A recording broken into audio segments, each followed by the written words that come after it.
What's up, everybody? Y'all already know what time it is. You already see the topic. The Carolina Panthers need a generational talent in 2025.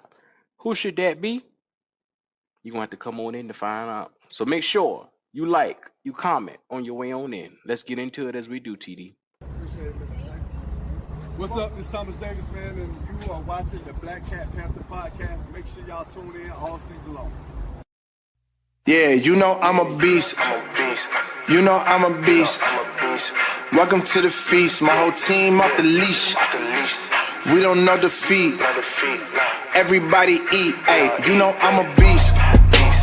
You know I'm a beast. Welcome to the feast. My whole team off the leash. We don't know defeat.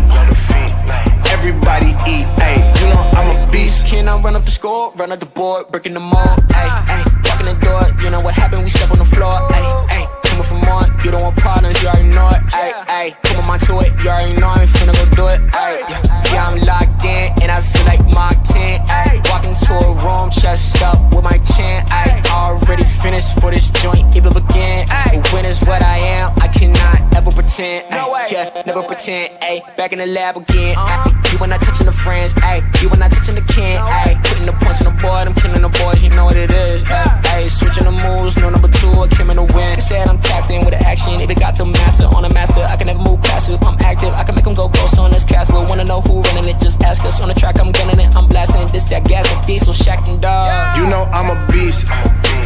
You know I'm a beast. Welcome to the feast. My whole team off the leash. We don't know defeat. Everybody eat. Hey, you know I'm a beast. You know I'm a beast. Welcome to the feast. My whole team off the leash. We don't know defeat.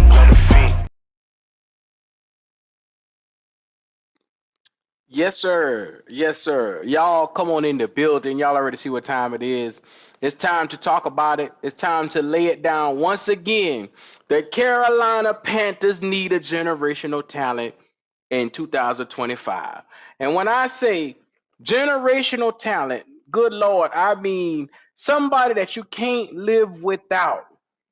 Generational to me is somebody that could change the life of what you would love to do on a specific team. Um, and let's be real when I talk about the definition of generational talent. It's a talent that comes once in a lifetime, or at least a few times in a generation. JP talking about doing that desk job now. Nah, I'm driving overnight now. I'm doing overnight now, driver. So I'm home in the daytime, in the morning times now. But yeah, it's one of those things where once in a lifetime, generational is what we doing now. So I'm gonna put this on out there. The Carolina Panthers, whether it's offensively or defensively, need to look in the 2025 draft and find somebody that they just can't live without. You know why? Because as of lately, we went out Sunday, we lost 22-16, and fans all the way around on fan bases are talking about the Panthers like we're a dog. Like we just a dog that was laying in the street. Like they could care less about why they feel the way. Think about it.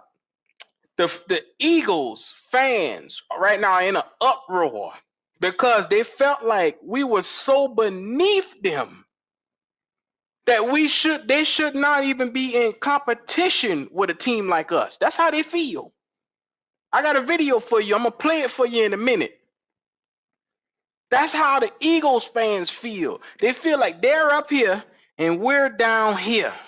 No lie. I'm gonna play the video in a minute. So that's why I said, had the Carolina Panthers had generational type of players, will we be getting this type of disrespect on a national level? Will we be getting this type of, okay, we're nothing? Will we get this type of, think about it. Defensively, is there anybody that you deem a player that we can't live without? Because you're living without Derek Brown. Offensively, is there a player on this team right now that you can't live without? You don't have one. Look at the Eagles right now. The Eagles can't live without Saquon Barkley because their quarterback can't produce without him. They can't live without him. Saquon Barkley, generational talent at the running back position. Yeah, I said that. There's a such thing as a running back being a generational talent. You got Jahmyr Gibbs up there in Detroit. First round guy last year. Generational talent for them. You looking at Atlanta with that finely well-tuned machine that they call a good running back from Texas. I'm not even going to, he who shall not be named since he in our division. But he still gets the job done. Generational talent for them. Because without him, I don't think that they'll be moving forward. He is that, thank you. He is that guy. He who shall not be named right there. You see his name on the screen. Generational talent for the Falcons. I said to myself, who do the Carolina Panthers have that we can't live without? All the way across the spectrum, there are players that I feel like, to me, I can live without most of them on the offense. Like I said, the disrespect that we get around the league comes from fans that's saying they don't got nobody over there. They don't got no real team. They don't got no real players over there that basically is a threat to anybody. So why is we even competing with them? I'm gonna play the video for y'all of why I got even motivated to even talk about this morning, because it's just the disrespect, the lack of respect that they show us is ridiculous.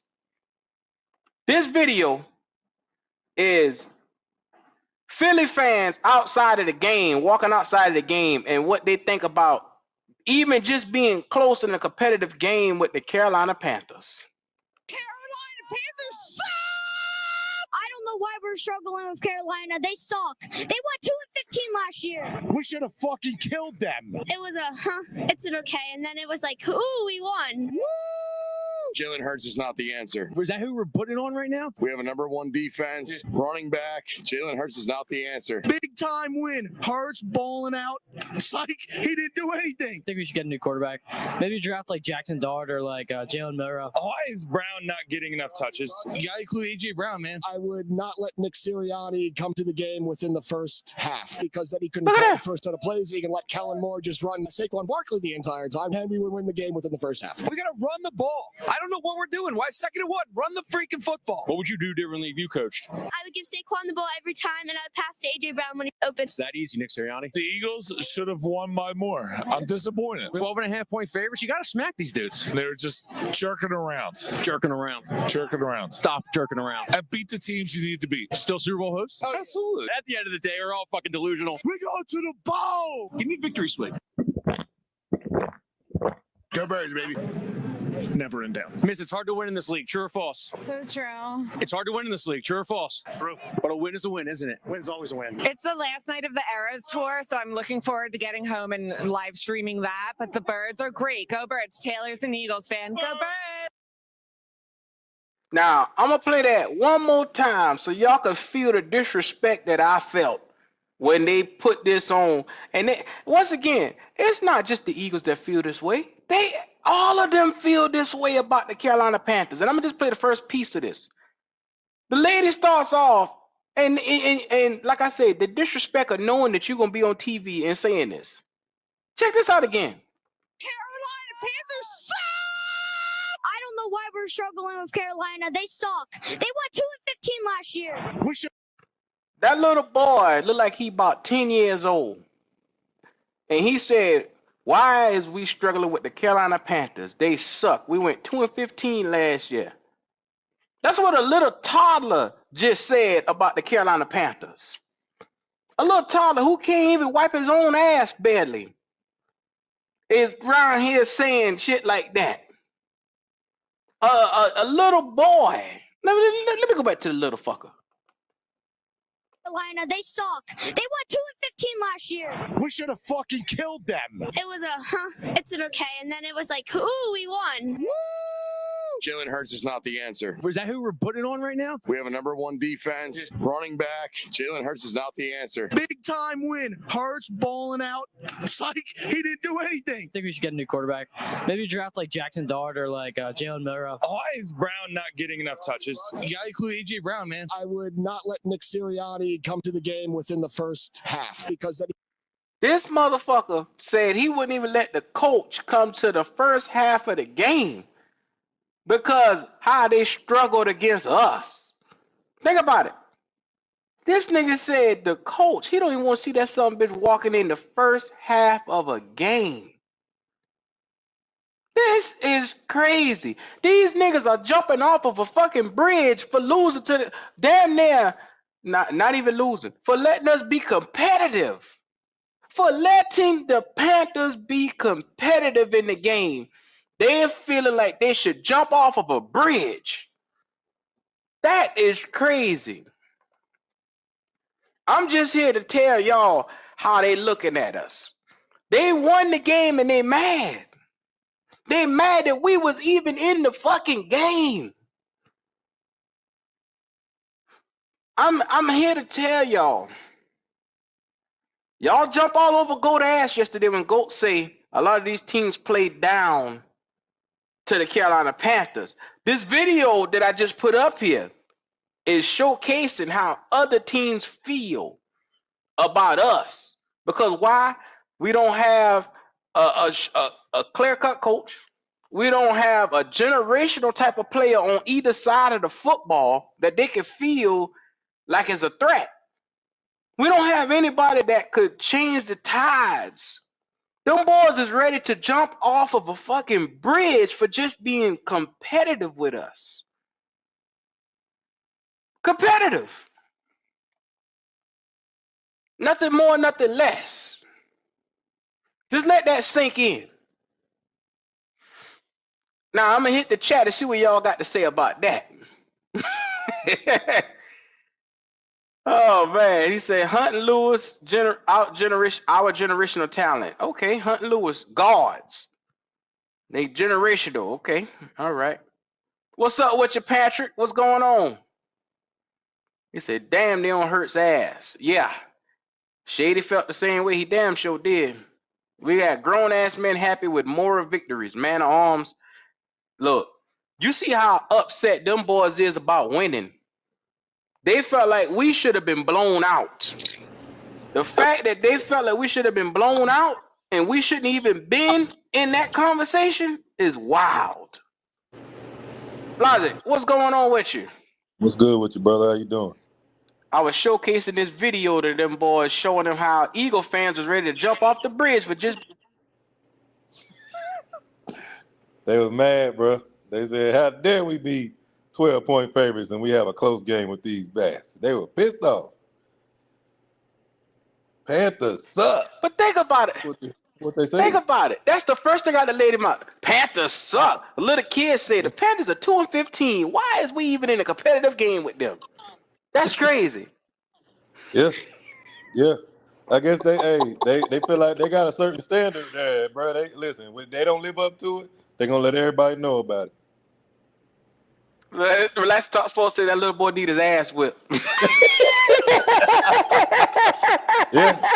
Yeah, he was a little too comfortable with that mouth of his. He was a little too comfortable. Yeah, he was. I just want to play it one more time. One more time, man. I gotta play it one more time. I gotta show these people how they feel about us. One more time, goddammit. Oh my God, y'all gotta love this right here.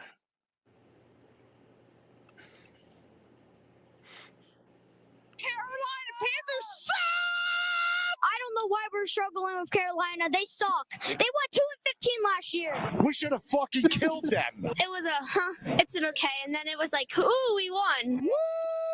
Jalen Hurts is not the answer. Is that who we're putting on right now? We have a #1 defense, running back. Jalen Hurts is not the answer. Big time win. Hurts balling out. Psych. He didn't do anything. I think we should get a new quarterback. Maybe draft like Jackson Dart or like Jalen Milrow. Why is Brown not getting enough touches? You gotta include A.J. Brown, man. I would not let Nick Sirianni come to the game within the first half because then he couldn't call the first set of plays. He got, and let Kellen he Moore got the just run microphone in his Saquon eyeball. the entire time. And we win the first half. Logic. This nigga said, don't let the head coach come in the first half. Don't even let that nigga show up in the first half of the game just because of this. He's terrible in the first half, bro. He don't know what he doing. He got a crazy ass game plan first half. Second half, it's all about Saquon Barkley. Why you can't start the game like that? Crazy. They jump all over Goat ass yesterday when Goat said nobody takes the Carolina Panthers serious. And when he said that a lot of teams see us on the schedule, and what do? They play down to us because they say, oh, we just the Panthers. They jump all over Goat ass yesterday. But then I look around. What did you hear in this video just now, Logic? Hey, that we ain't had no business being in a close game, and they should have wore our asses out. They got questions at quarterback now. That one dude talking about, hey, looking for a quarterback in the draft already. He's not playing with Jalen Hurts. He is not playing with Jalen Hurts. Yeah. So that means I think a couple people who was on this show yesterday owe go to apology. They all go to apology, man. I ain't gonna let y'all ring on my boy like that. Y'all owe that nigga an apology. JP, because you stupid, man. Say that little boy say nigga around his face. That little kid says nigga a lot. Yeah, he do. Yeah, he do. Max said he'd have whoop his ass if he heard that.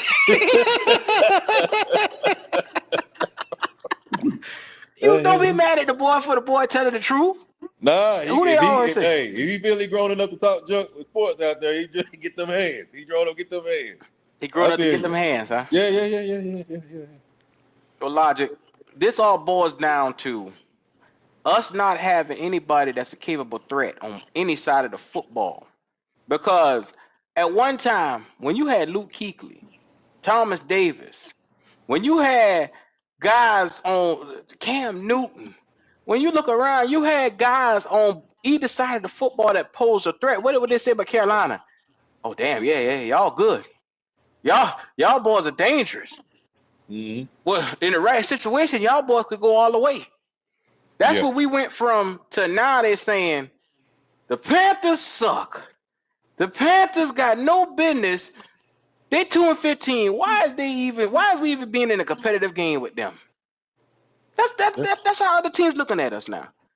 We lack a generational talent, Logic. Do we have anybody in your eyes that's a generational talent on this team? On offense or just in general? On a team in general. In general, do you have one person that you can live without? I mean, that you can't go without.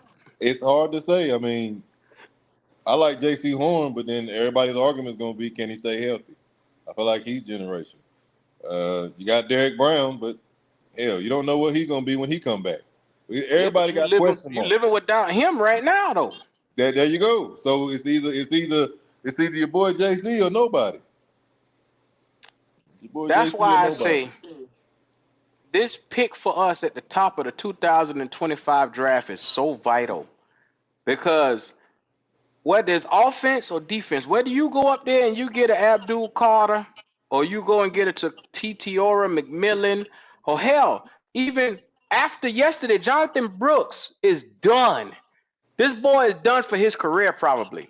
Because think about it, 2 ACLs for a running back after sitting out an entire year, coming in here, you play around for 2 or 3 games and you back out again with the retail on the ACL. Yeah. And you didn't even move like that. You didn't do much. That's a fact. It's over for Jonathan Brooks already. And I hate to say it, he's 21. He might have a chance at 23 coming back into the Carolina Panthers, but then he's year 3 on his. Yeah, you year 3, you don't know what's going to happen by then. I mean, He got hurt at Texas. He didn't finish the season in Texas. We draft him. He's supposed to be cleared. We still shouldn't have played him. We played him anyway. Now he's hurt again. He got to start that process all over again. He's not going to be the same person, man. Mm-hmm. And so what I'm looking at, now you got a diminished running back that has to relearn how to play off of 2 ACLs. And probably going to end up needing a reconstruction, probably some way up in there. For me, you got Chuba Hubbard, who was 1,000-yard back here, but you need a generational talent. That's why I propose. I've seen other teams do it in the first round. We saw the Falcons at number 8 went up and got their guy, Bijan. They went and took him, got him on up out the way, and they didn't look back. Jahmyr Gibbs, they went and took him. The Lions didn't look back, even though they had David Montgomery, which is our version of Chuba. Just let me have that. Our version of Chuba.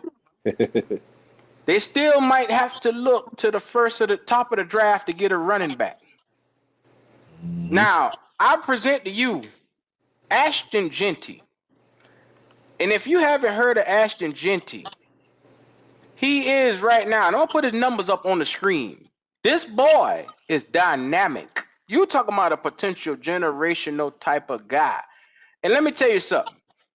I was talking to Logic this morning, and I was sitting down looking at film on this boy. And I said, well, damn, it don't seem like nothing he do just jump off the screen. And then I keep looking, and I said, well, hold on, Logic. He got a play or two here or there where he ran somebody over. And then I said, let me go look at his numbers. Let me go look at what he has done. And when I saw them numbers, Logic, this is what I saw right here. I'm putting it on the screen right here. The 5'9", 215-pound junior, Ashton Jeanty. You get a good picture of him right here. 344 carries, 2,500 yards almost, and damn near one away from 30. Averages 7 yards a daggone pickup. 7 yards. Man. Now, you don't think this is exceptional? Okay, let me send you to the game by game of what this nigga was doing. Okay. 267 yards his first game with 6 touchdowns. That didn't get you first game? Okay, against Oregon. 192 yards, 3 touchdowns. That didn't do it for you? Dang it, boy. Look at his average running yards per play. Whew. This shit is ridiculous. He averaged 13 yards per play on the first game, 7.5 per play, 11.5. This nigga getting receiver numbers at running back. This is ridiculous. Dog, look at this. Look at this right here where he went up against. Once again, I know y'all saying Washington State. Washington State is who Cam Ward them came from. He went up against them. 259 yards, 4 touchdowns. Now be mindful.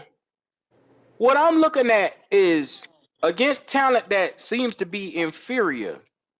This boy here goes off for astronomical gains. 4 touchdowns, 260 yards. God damn. Look at the numbers on this cat. Every single game, he has averaged at least 120 yards or more. He hasn't had a game lower than 127 yards. That's ridiculous. I think they ain't understand it. Every game, the whole season, the lowest he scored was 127, and so he broke over 100 yards every single game. Even the games, 3 or 4 games in, they know you're gonna get the ball. They know you're gonna run the ball. It ain't nothing they can do about it. Bro, UNLV and Oregon are the only 2 ranked opponents that he played. And I said, okay, what did he do against that level of talent? Against UNLV, 209 yards and a touchdown. Against Oregon, 192 yards and 3 touchdowns. What you would look for is the production to go down against ranked opponents because of the defense. And this nigga kept a head of steam going. And I'm like, well, I'll be damned. Yep.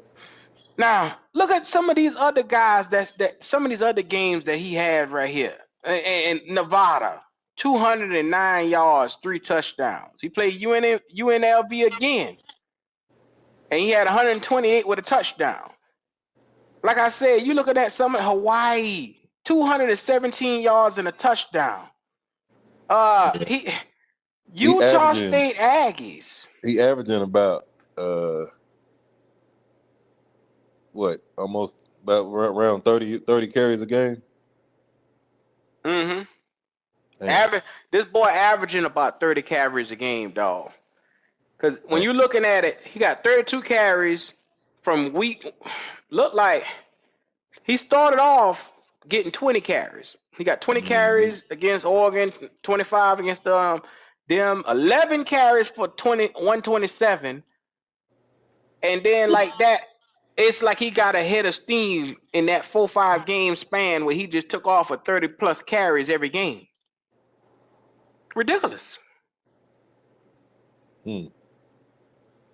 So what I'm saying is, you see him against ranked opponents on this schedule, and he stayed just as strong as he was against. I don't know if y'all know it, but damn near 192 yards is 200 yards against a ranked opponent with 3 touchdowns. That's a dominant performance against Oregon. Oregon is fucking undefeated. Come on, dog. UNLV ain't no slouch either. He put 209 on them one game and turned back around and put 128 on them again.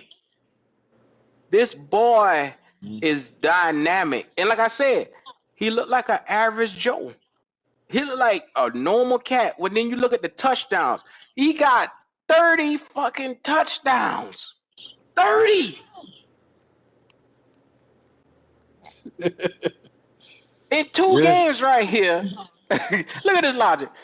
With Georgia Southern and Washington State, he got 10 touchdowns in 2 games. The Madden numbers.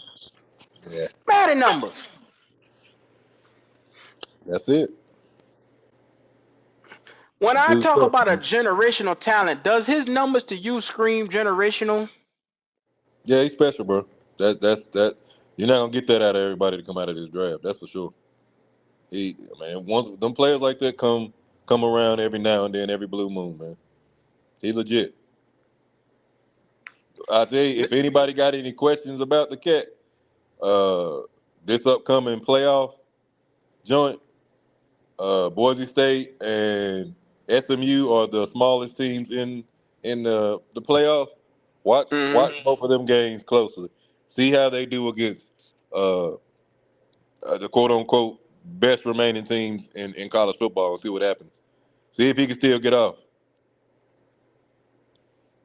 I'm just like, shout out to James Jones and everybody in the chat. Kev, what's going on? That Joker run, when I'm telling you 2,500 yards is ridiculous for a running back. But then you go and you break it down game by game what he was doing, and it just looked like no matter who was in front of him, he will not be stopped.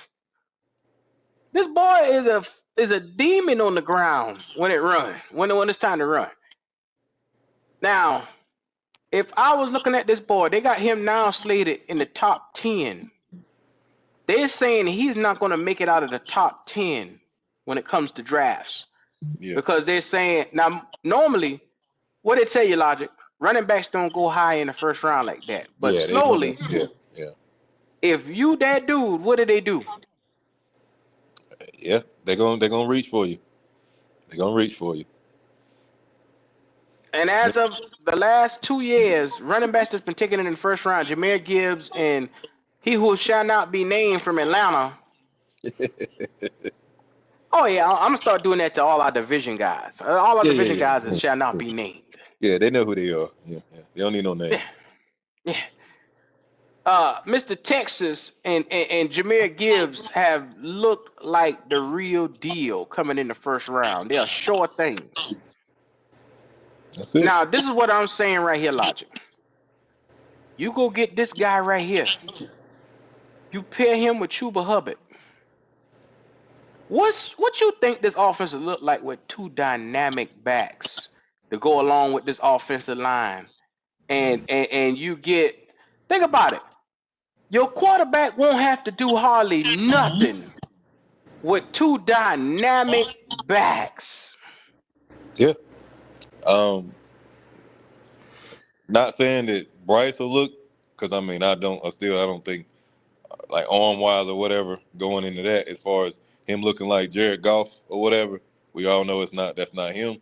But the way Jared Goff is able to lean on that running game and come out of that play action and spread the ball out, how dominant they are, that's what you'd be seeing here. We'd be able to bully people, run the ball whenever we want to, have passing options with both backs. I mean, it would be special. It would definitely be special. Bryce would be able to eat off that. Hell, any quarterback will with that, because at the end of the day, you're not asking you to do a whole lot. They're gonna have to respect the run, and that's gonna open up passing lanes for you. So it makes it even more difficult to stop somebody. It makes the quarterback that much more comfortable. So I mean, he would eat off of it. That's a fact.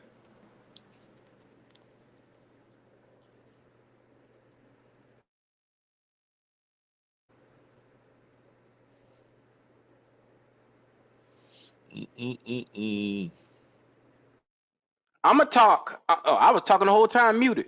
I'm about to say, is you there? Yeah, I was talking my ass off too.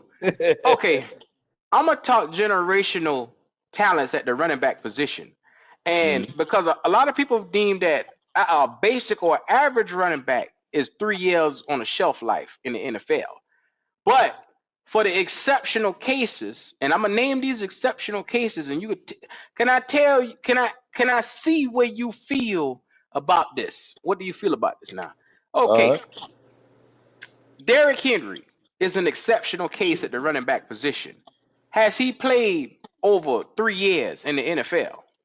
Yes. Okay, Derrick Henry has almost played since 2016. And if I do the math, from 2016 to 2024, he damn near going on a decade. Getting close to it. Getting close to it, driver. So that's one. Christian McCaffrey. Christian McCaffrey is also a generational type of running back. We had Christian McCaffrey for the first half of his career. His second half, where he's in San Fran for the last 3 years, is he a generational type of running back to you? Yep, he is. Okay. Saquon Barkley. Saquon Barkley, you just seen him Sunday. 124 yards. What did that look like to you? Yeah, he's special. might be the damn MVP this year. I'm just saying, And if they why don't want is to give it to that? a quarterback, because he's generational. He's generational. I appreciate your logic. Now, I feel like, because people gonna say, well, those are two exceptional guys. Well, what about everybody else in the league? What about them? Okay. You're looking at somebody who, now these guys to me aren't generational that I'm gonna start naming, but they're still really, really, really good. Jonathan Taylor from the Colts. Yeah, really talented back. I don't know he's generational, but he's very talented. And then, like I said, I ain't gonna say he who shall not be named, and Jahmyr Gibbs. Yeah, both two talented. They in the same room. Too talented. What about Bryce Hall from the Jets? I think the two guys you just named before him are better. He gets a lot of notoriety, a lot of credit. He had a great season last year. It ain't really meeting it this year as far as stat wise, but yeah, that whole team bad. So, but he's still good. I mean, he's talented back. I don't think he's better. This is the category of good. This is the category of good that I'm naming now. Good. Yeah. He's in there. He's good. He who shall not be named, Jahmyr Gibbs, Bryce Hall. This is the new and upcoming guys. You get what I'm saying? Then you got Kieran Williams at the Rams. Boy, the boy has been a performer over there. James Cook, from the Bills. Yeah. Dalvin Cook, brother. Yeah, Dalvin Cook, little brother. Mm-hmm. You got Devin the Chain, who's over there with Miami. Yeah. Rashad White. Oh, I'm sorry. He who shall not be named in the Buccaneers. Yeah. Travis Etienne at the Jaguars. Mm-hmm. I'm just saying. Pachenko at the Chiefs.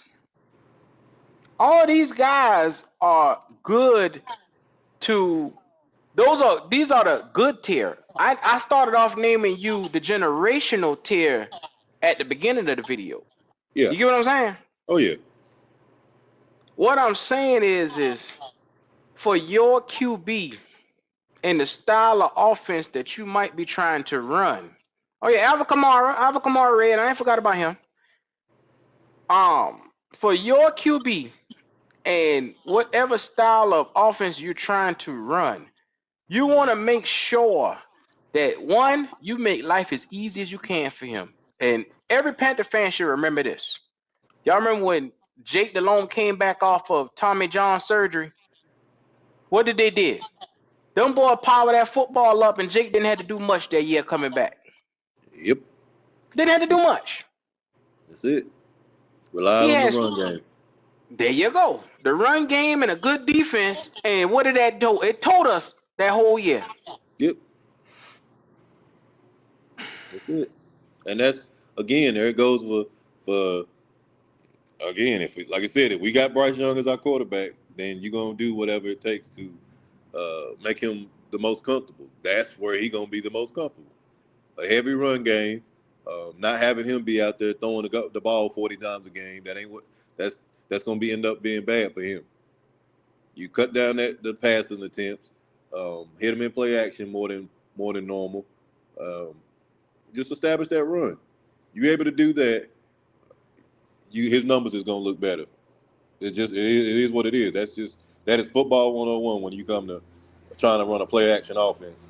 Establish that run, move out play action, get him in a rhythm whenever it's time to pass, and look what happens.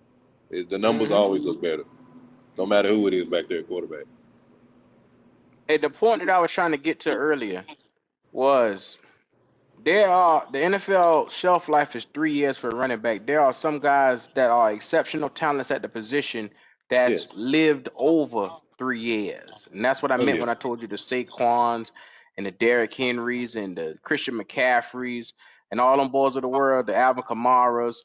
They've had success beyond 3 years. Jonathan Taylor's. You get what I'm saying? That's it. So, yeah, for sure. I'm saying that to say, is it a safe pick for us? What's your thoughts about us taking a potential running back in the first round? That would be they jumping out there and being overly aggressive and saying we not only gonna get a weapon for Bryce, but we're gonna go get the one we consider the best weapon he could possibly get coming out of the draft this year. That'd be a very, very aggressive move. I couldn't see myself doing it, but I get it. This is the thing. I mean, any other teams that ever got him, whenever Atlanta got who they got, when Detroit got who they got, the first thing we said was like, "Damn, man, what y'all doing?" But and it paid off for it paid off. It paid off. So it's the chance you take. But I mean, again, I couldn't see myself doing it, but I get the reason why. I get why it's appealing. Because I mean, you got to think about it. That's an instant impact, like major impact. Now think about this logic. Yes, sir. Your Carolina Panther fans are going to say, "Well, we need a defensive player. We need a receiver. We need anything except for a running back at number 5." Now think about it. If he's the guy, say you draft Derrick Henry right here, would you? Let me ask you a question. Would you take Derrick Henry at number 5 overall or number 4 overall? Knowing what I know now? Yeah. Yeah, hell yeah. Okay, so that's the thing. If he comes out and he hits, and you just got Emmitt Smith of your era, or the Derrick Henry of your era, and he played for you 10 years, would you be upset at that? Not if you're getting the production that he got, nah. But again, when they look at how the draft and stuff plays off, that's just the big question they're gonna do. Are you willing to take this big of a jump?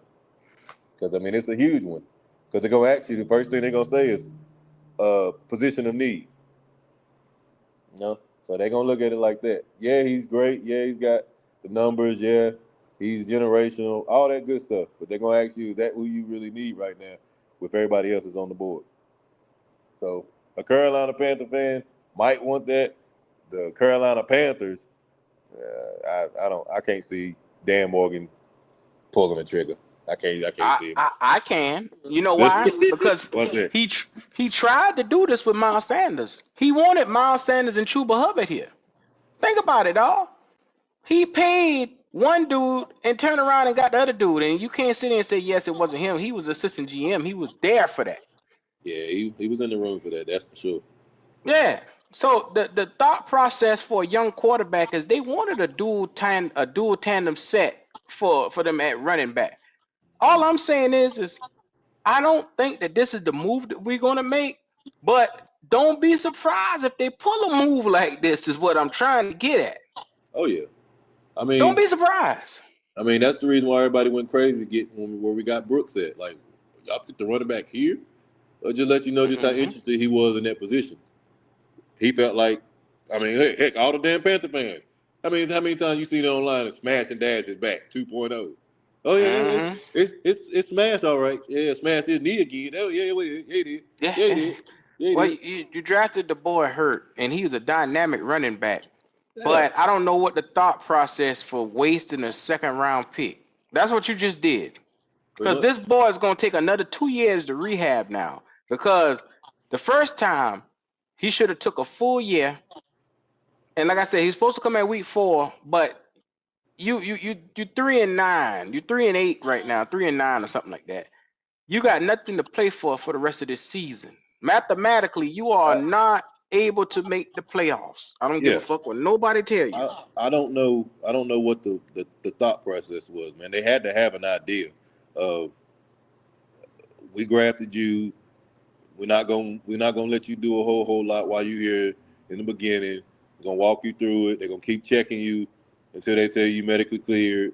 You're gonna do a bunch of walkthroughs. You're not gonna be in full pads. Like they acted like they had an idea, but then the last couple of weeks it was like you kept hearing the rumors of he gonna play this time, he gonna play that time. He's been activated, this and that, and I'm just thinking like, what is the point? What are we trying to prove here? That you got him? That you want to see the fans when he runs out on the field? Like I'm not getting what you were trying to get at with even bringing him out when the season's already over, and he just came off a major injury. Like I heard some people say, well, it wouldn't hurt him to get a couple games at the end of the season to get his feet wet. He's a running back. He's a running back. He's not a quarterback. What the fuck they talking about? That's what I'm saying. It's a running back, bro. That's one of the. I'm not saying it's an easy position because hell, you get beat up all the goddamn time. But as far as knowing what to do, they do that shit in their sleep, bro. He'd been all right. Let that man heal and be okay. Not throw him in here and figure out, hey, let's, because guess what? He not only is going to be trying to push and show guys that, hey, I'm good. You ain't got to see me all year. He's excited to get back his goddamn self. But you taking the risk for something like this, something freakish to happen, man. A non-contact injury, and that is one going to be out for like 2 more years. I don't understand what the front office was thinking. I don't understand what the coaching staff was thinking. You just cost. Yeah. And think about it. Now when he comes back, they're gonna be trying to figure out what to do with him because you're only gonna have a year left on his contract once he come back. Yeah. That means you basically paying this guy for absolutely nothing. You drafted him, wasted a pick for nothing. Because you mishandled a player. That right there was mishandling at its finest. So, like I said, don't make the same mistake twice. And look, hey, JP, you right. Trey Benson was there last year. You could have picked him over Brooks, but they didn't do it. But I'm gonna leave it alone. I'm gonna leave it alone.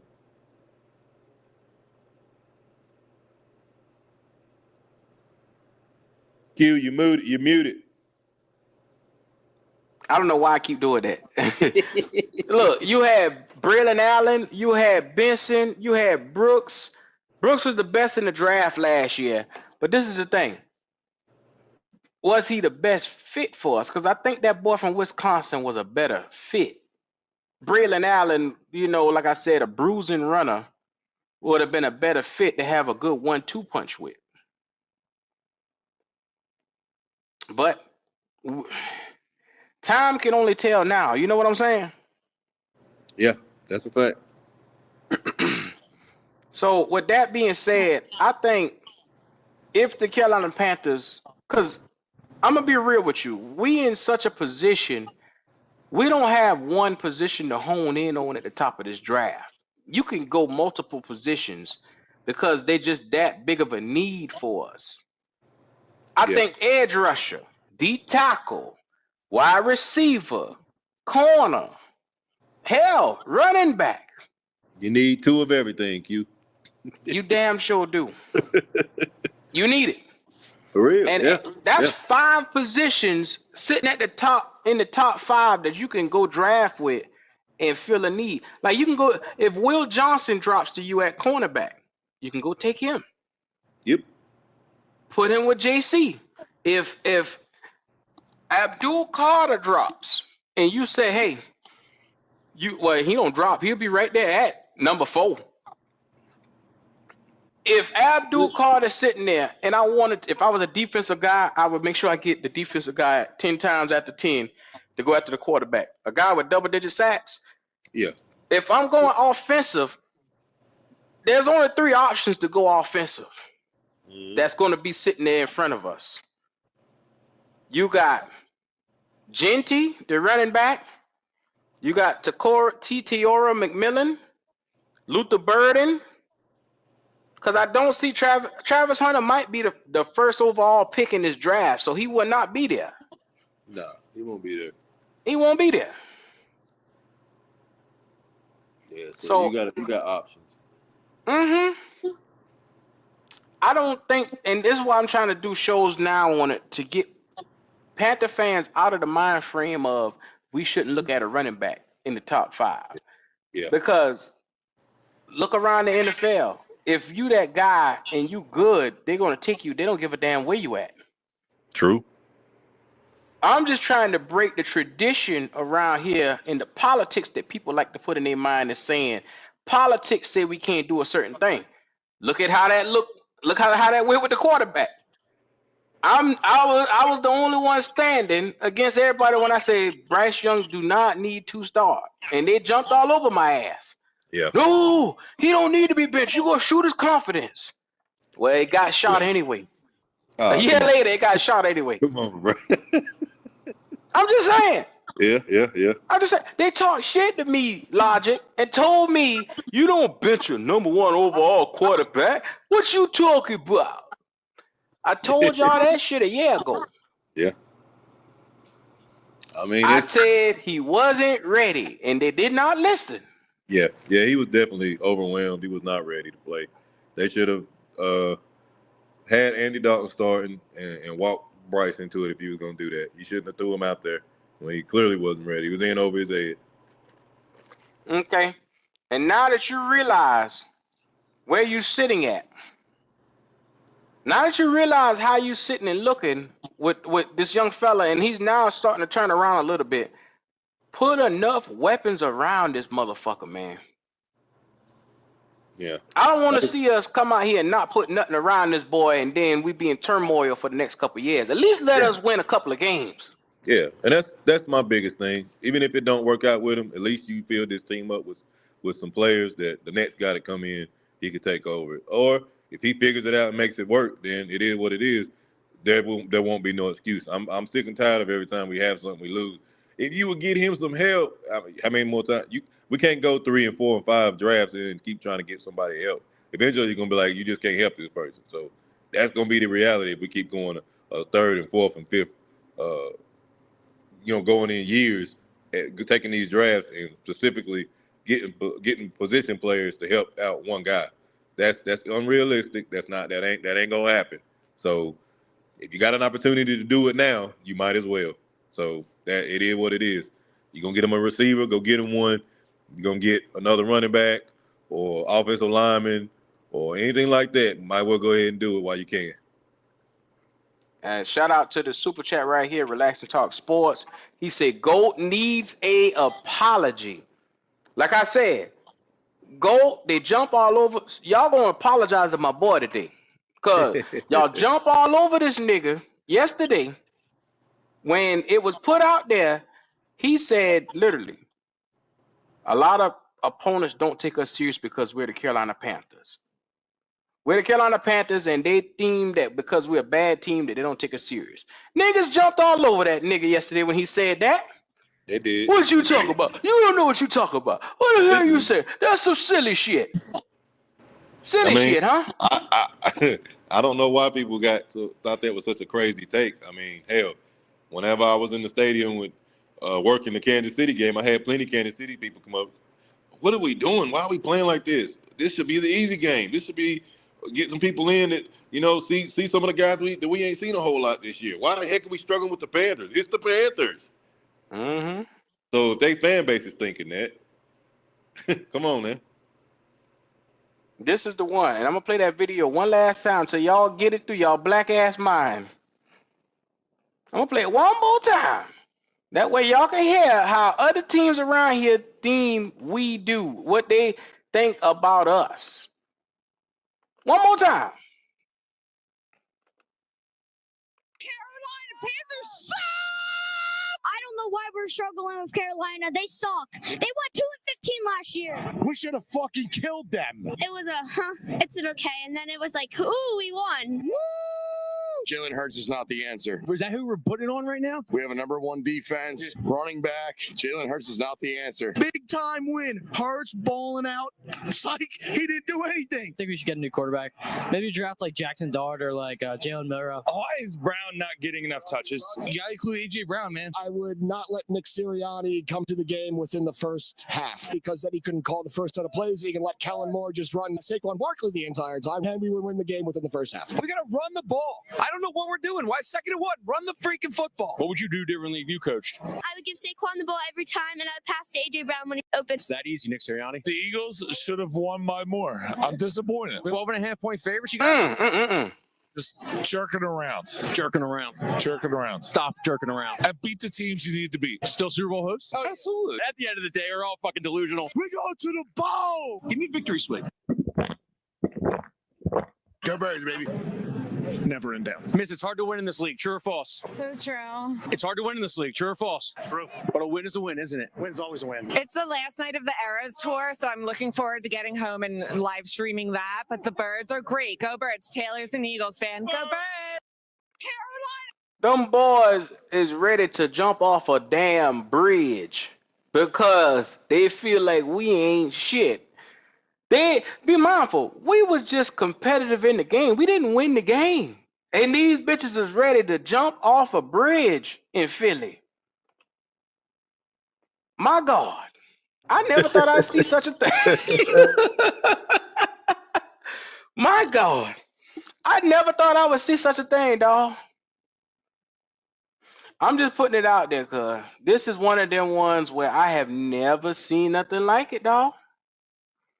Yeah. Panama Queen said she lived near Philly. Them Eagle fans is crazy. Yeah. And you right, Twan. They don't take us serious. They don't.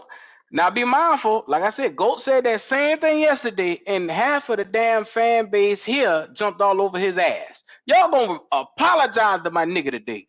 When he get up in here today, y'all make sure y'all say, I was wrong. Say it. Just say it, motherfuckers.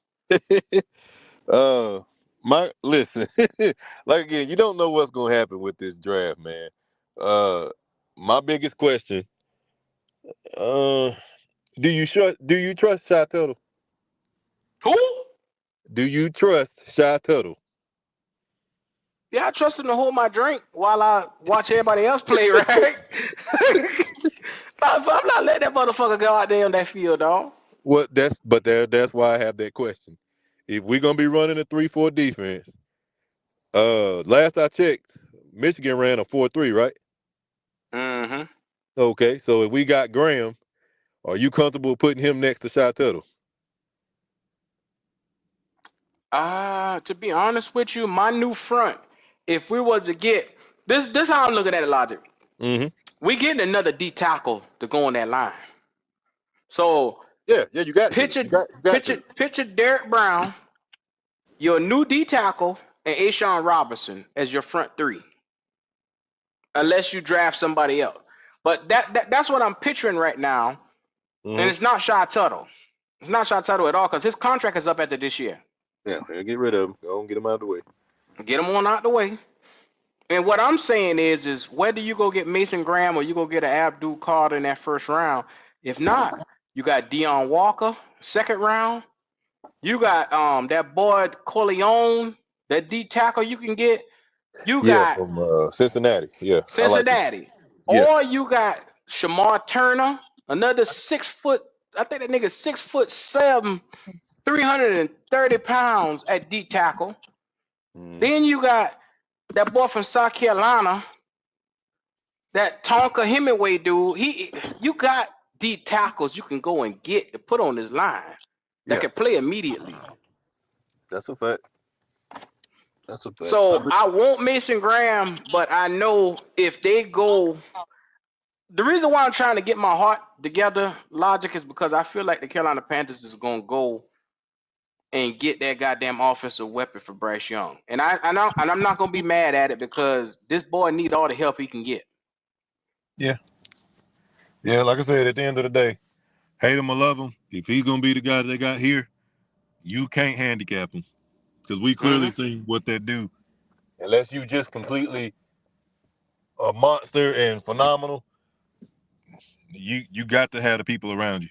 You gotta have the people around you because if you get the wrong person, get a person and not have people around them, it ain't gonna go but so far. And we clearly see who the leaders are, not only in NFC but in the NFL. You can't beat them on a regular basis. You're wasting your time. This ain't out here to be cute. It's out here to win games, to make the postseason, and to compete for Super Bowls. That's what you sign up for when you get in the NFL.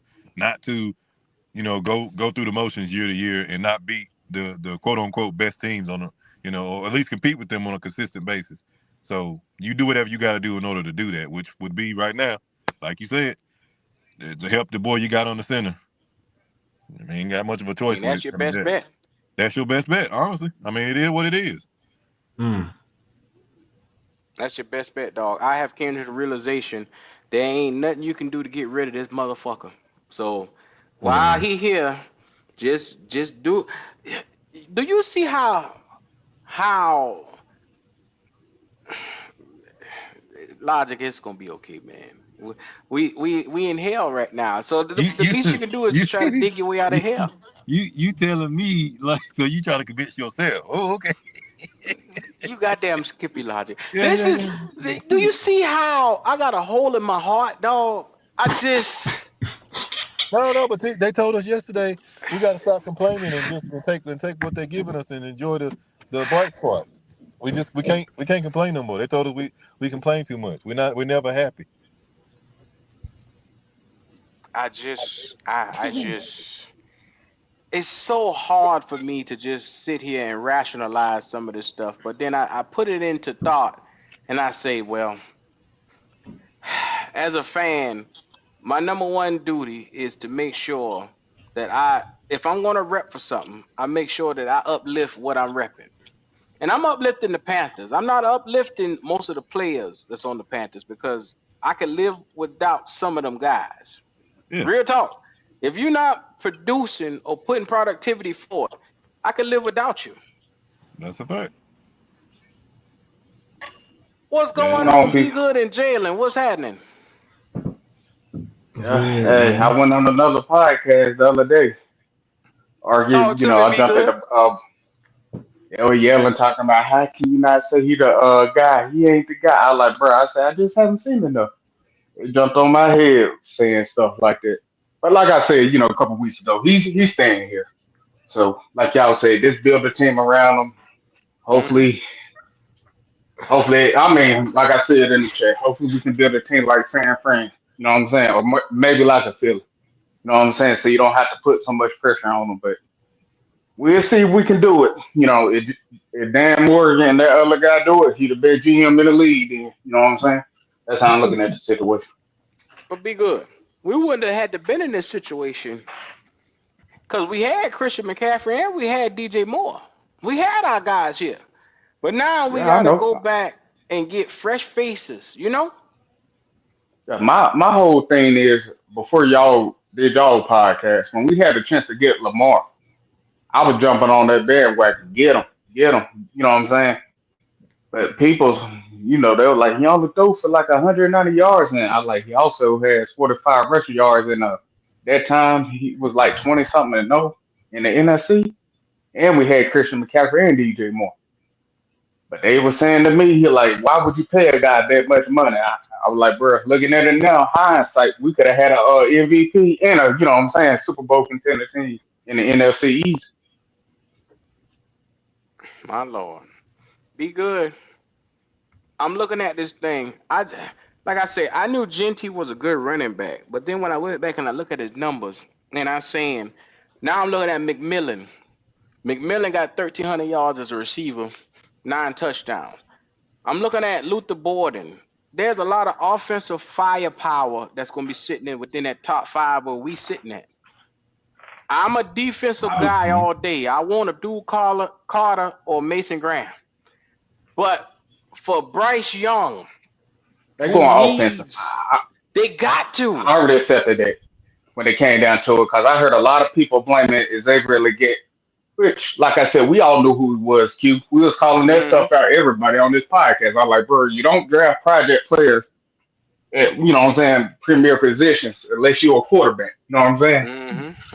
We knew he had drop issues. We knew he was that same type of guy, wide receivers we get. So when he dropped that ball and stuff like that, how can people be shocked? We had more polished guys out there, but it is what it is. So if they get him a weapon, I'm fine with it. Hopefully we can build a team and see where it goes. But hey, I ain't gonna lie. I'm not gonna be really into the games anymore. I mean, I know what the team is. You know what I'm saying? Like building the stuff. Hopefully it goes well, but I think right now we'll be in that whole Philly situation. You know how they looking at their team? Because the only thing that's kind of holding them back is Jalen Hurts. Is he gonna be good or is he not? That's their main problem. But that's the thing.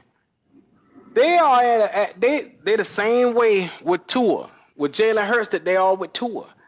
They've been to a Super Bowl and Philly fans still ain't fucking happy. If Bryce Young took me to a Super Bowl right now, you think I'd be sitting up here talking shit? I forget Philly in their own world when it comes to that, but yeah. Come on, be good. Just 2 wouldn't years ago, complain. they was in the Super Bowl. Yeah, but a lot of people don't like him. A lot of people love him when it comes down to it. But like I say, he's the ultimate hot and cold player.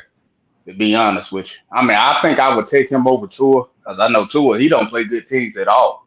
Well, you know what I'm saying. At least Jalen Hurts, he can get you to a Super Bowl. So But this is what me and Goat goes backward and forth on a lot right now. Goat wants a guy that he feels can duel Patrick Mahomes, and I keep telling Goat, you only got there's only one other nigga, maybe 2 other niggas on the planet that can duel Patrick Mahomes when it comes down to a close game, and that's Joe Burrow and that's that Josh Allen. Them the only 2 niggas that can do it. You've seen Lamar come close, but Lamar, he comes up small sometimes. When it comes to having a guy on the next level that you feel that can go up against them, it's once in a lifetime, dog. So that's why I keep saying you might have to temper your expectations. I won't throw Joe Burrow in there no more.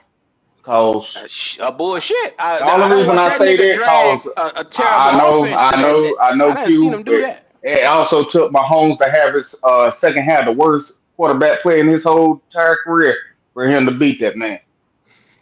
I'm not saying he didn't earn it, but I am saying Mahomes wasn't himself in that second half. That's all I'm saying. I would throw Okay. more Josh Allen in there because if you get beat in 13 seconds, what can you do? You know what I'm saying? I think past the injuries, past what you've seen with Joe Burrow, if he's on that national stage, he's a different type of animal. And we have seen that from him. It's injuries have hold us from seeing that again with him. But I'm saying there's only two to me. There's only three niggas that sit at the top of the throne. There's two niggas that's sitting at the throne bottom, and one sitting on the throne. And them everybody else is just spectators to me. Everybody else will just be watching this man for the rest of his career.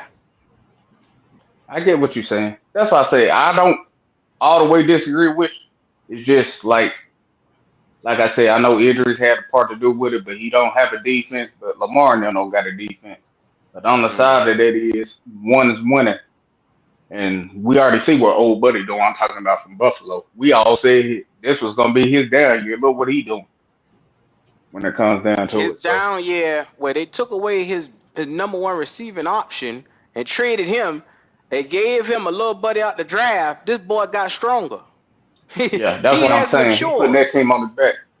That's all I'm saying. Like, Mm-hmm. yeah, but I mean, I still got Burrow up there. I got Josh Allen, I got Burrow, no particular order, and Lamar when it comes down to it. They just right now they living in Mahomes area. They That's living all that like is. there you go.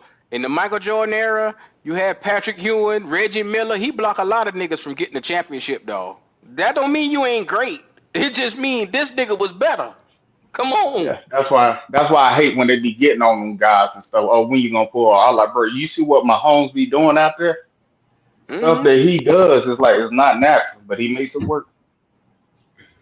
And he knows how to win. He has that understanding all the way down. He knows how to win. He Yeah, knows how to dig deep within. And when it's time for him to win, Patrick Mahomes is second to nobody. He will dig deep and find it. I mean, Q, you remember when he lost to Brady in the Super Bowl? I know dude was saying stuff. He took his team to the Super Bowl with no line that year. Mm-hmm. Mm-hmm. That's how incredible that is. I like people don't want to remember that. Remember as soon as he hiked the ball, it was like what 0.5 seconds. Somebody was already on. Well, that's why I also told you with Joe Burrow, I watched this man get sacked 10 times in a game, in a playoff game against Tennessee, and still win the game. That boy Yeah, got the heart of a lion too now. yeah, he do. I like all of. That's why I'm saying I'm not down to none of them guys. Those are generational talent. I would kill to have any of them. You know what I'm saying? That's why I was banging Yes, on the sir. table when they had Lamar. Get him, especially with the weapons we had. You know what I'm saying, Q? I thought we could Mm-hmm. have did damage, but a lot of people say, "Oh, he ain't no real quarterback. He ain't this and that. He ain't this." I'm like, bro, I'm not gonna turn down no MVP or quarterback. It's a fact.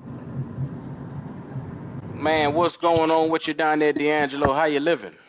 What's good, baby? What's good? What's good? I woke up. I had to get up and I had to get ready to get on the road. I said, let me go. I'm gonna get on. But I heard that powerful niggatry you were talking about a little earlier. I said, It's all right here, running back. Yeah. That powerful niggatry. Powerful nigga. I said, Powerful niggatry. But tell me why a running back who getting 6 touchdowns in a game and blowing motherfuckers out is not a good thing. Please tell me why. I mean, don't get me wrong. I'm not saying that he's not a outstanding running back. It's just where we at right now. That's the last thing we need to be thinking about is a running back, especially early. And I ain't gonna say we don't need to draft one. You know what I'm saying? Because we definitely do. Because Jonathan Brooks, I mean, he we definitely won't see him next year. You know what I'm saying? We probably won't. We won't see him next year either. You know what I'm saying? So he's a That Man, boy can we might be just say done. his career is done? He will never be the same no more. Like cutting and yeah. agility wise. Mm-hmm. You know, I'm not gonna say he'll never be the same. I mean, because he's still young, so he could possibly, you know what I'm saying? I mean, but it's gonna take 2 years at least. You know what I'm saying? I mean, it's gonna take 2 years at least. So I mean, so we definitely gonna have to get a running back to replace him for damn sure. But saying to take Jeanty in the first round, no. With our first pick, nah, we got bigger needs than him. Now, I mean, if he's a luxury pick for somebody like somebody like the Cowboys. You know what I'm saying? Maybe them. But he's a luxury pick, man. So D'Angelo, you saying you don't see a running back for the Carolina Panthers?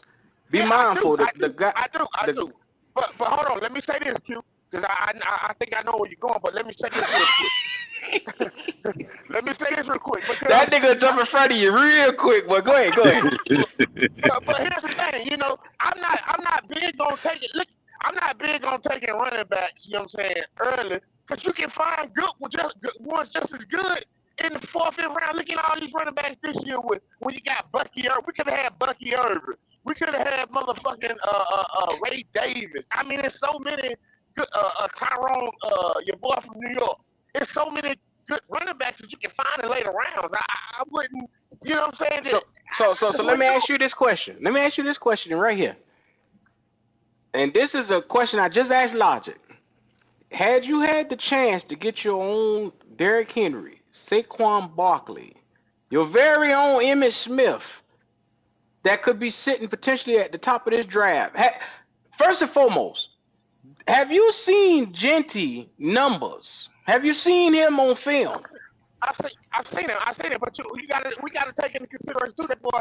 I mean, true enough, it's college, but that's a lot of wear and tear on his ass too. Goddamn it, damn near 400 carries. That's a lot of wear and tear. I mean, not saying that it's gonna affect him. You know what I'm saying? But it could cause him to break down a little early in his career because he got a lot of goddamn wear and tear. Bowling State runs the shit out of his ass. Shoot, let me ask, how big is the guy? My fault, you got on screen. He right there, 5'9", 200 and I can't see 215. 5'9". Have y'all seen this boy play though? Is what I'm asking. Q, I haven't seen him play. I've seen him play. I love his play. Let me tell you. Let me. You God damn, hold on. Let me get there. You don't let a nigga get there. Let me get there. All right, go ahead. Oh, okay, be good. I watch his film, and I took my time and I look at this boy, and he looks like an average guy on the film. But then it's like he has sneaky numbers that you say, well, god damn. When I tell you, be good, take a look at this. Look at some of the numbers that this nigga got. How you do against Oregon again? Huh? I'm trying to see. Oh, he played pretty good against Oregon. Yeah, 192 and 3 touchdowns. He had 4 touchdowns against Washington State, 260 yards on the ground, basically. UNLV, another ranked opponent, 209 yards and a touchdown. He averages 120 yards a game. Look at this shit. And he hasn't got hurt in him. He may just be a bailout. I'll be fine with touchdowns. 30 fucking touchdowns. Do you think he can do that in the SEC? In the SEC, yeah. I think he'll give you a good 1700 in the SEC, dog. No, hell no, Jalen ain't doing it in this. Instead of 2,500 and the way he was at this year, he'd give you about a good 1,600 in the SEC, which is still dynamic.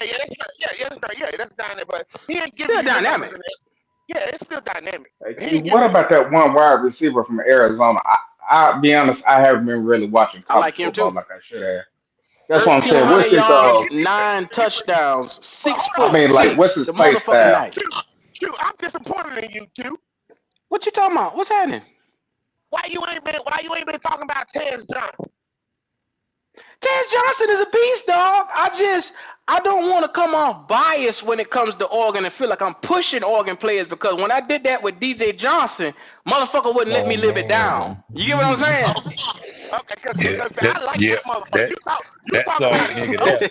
That's sorry nigga there. Well, it's called learning from your mistakes is what it's called. Because when I was on this show every week, man, DJ Johnson gonna come out this motherfucker there. I learned then I put my emotions ahead of direct football on that one. You get what I'm saying? That's why when you see Christian Gonzalez or some of these other guys or Kayvon Thibodeau, you don't hear me talk much about them, because these niggas will use that ammo and throw it up in your face every show. That's what they'll do. Yeah. What's that guy's play style? Like the wide receiver. Hold on 1 second, be good. I've been watching film on him, man. That mother, you know who he remind me of? Who he remind you of? He remind me of a little bigger Tank Dell. That motherfucker there, hey. Boy, that nigga love Tank Dell, boy. That nigga love Tank Dell, boy. I like that Ted Johnson, boy. I like that little dude. I said, this little motherfucker, he's nice. I like this little motherfucker. I like him. See, the thing is, he's short, he's fast, he's shifty. That's something that I like, but for Carolina, the only way I like something like that is if Bryce could throw a deep ball to him, and I don't think that that's our strengths. So that's why I say more of a bigger guy like Teora McMillan. He is Mike Evans 2.0. Be good. He's Mike Evans. That's who he is to me. 6'6", 215 pounds. If you like Drake London, D'Angelo love calling that nigga Drake London, but he's better. He's more skilled than him. Yeah. Like I said, I do my homework when it comes to these draft. Did y'all see that? Prospects. I haven't did it yet. Y'all see Bill Belichick agree to terms with UNC football team? UNC, he agreed? Oh shit! He agreed. Yep, he agreed. Oh wow. Bill say fuck these niggas. That shit gonna be crazy. He gonna be cussing them kids out.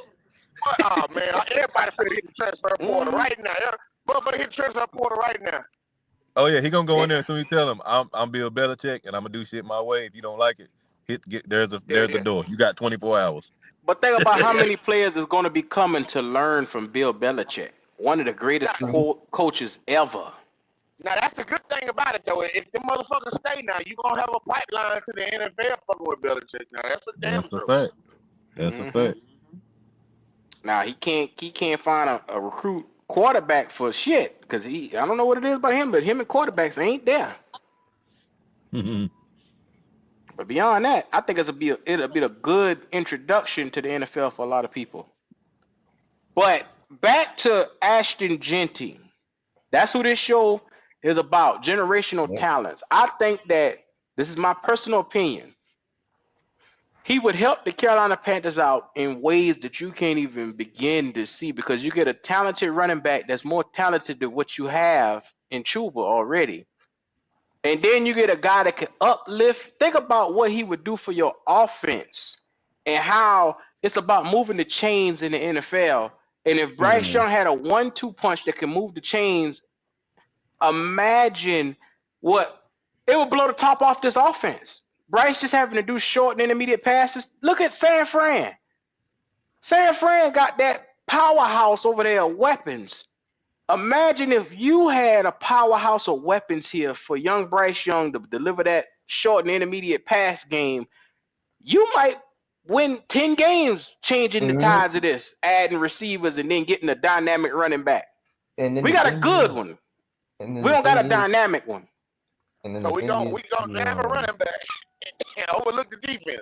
We ain't gonna win. That's what we gonna do. It wouldn't be the first time, D. I mean, we overlooking the defense right now. We've been overlooking linebacker for 5 years. We can't do it. I mean, can I say this, D'Angelo? The reason I say we go offense because we all know Everett, who's gonna be out the door next year, right?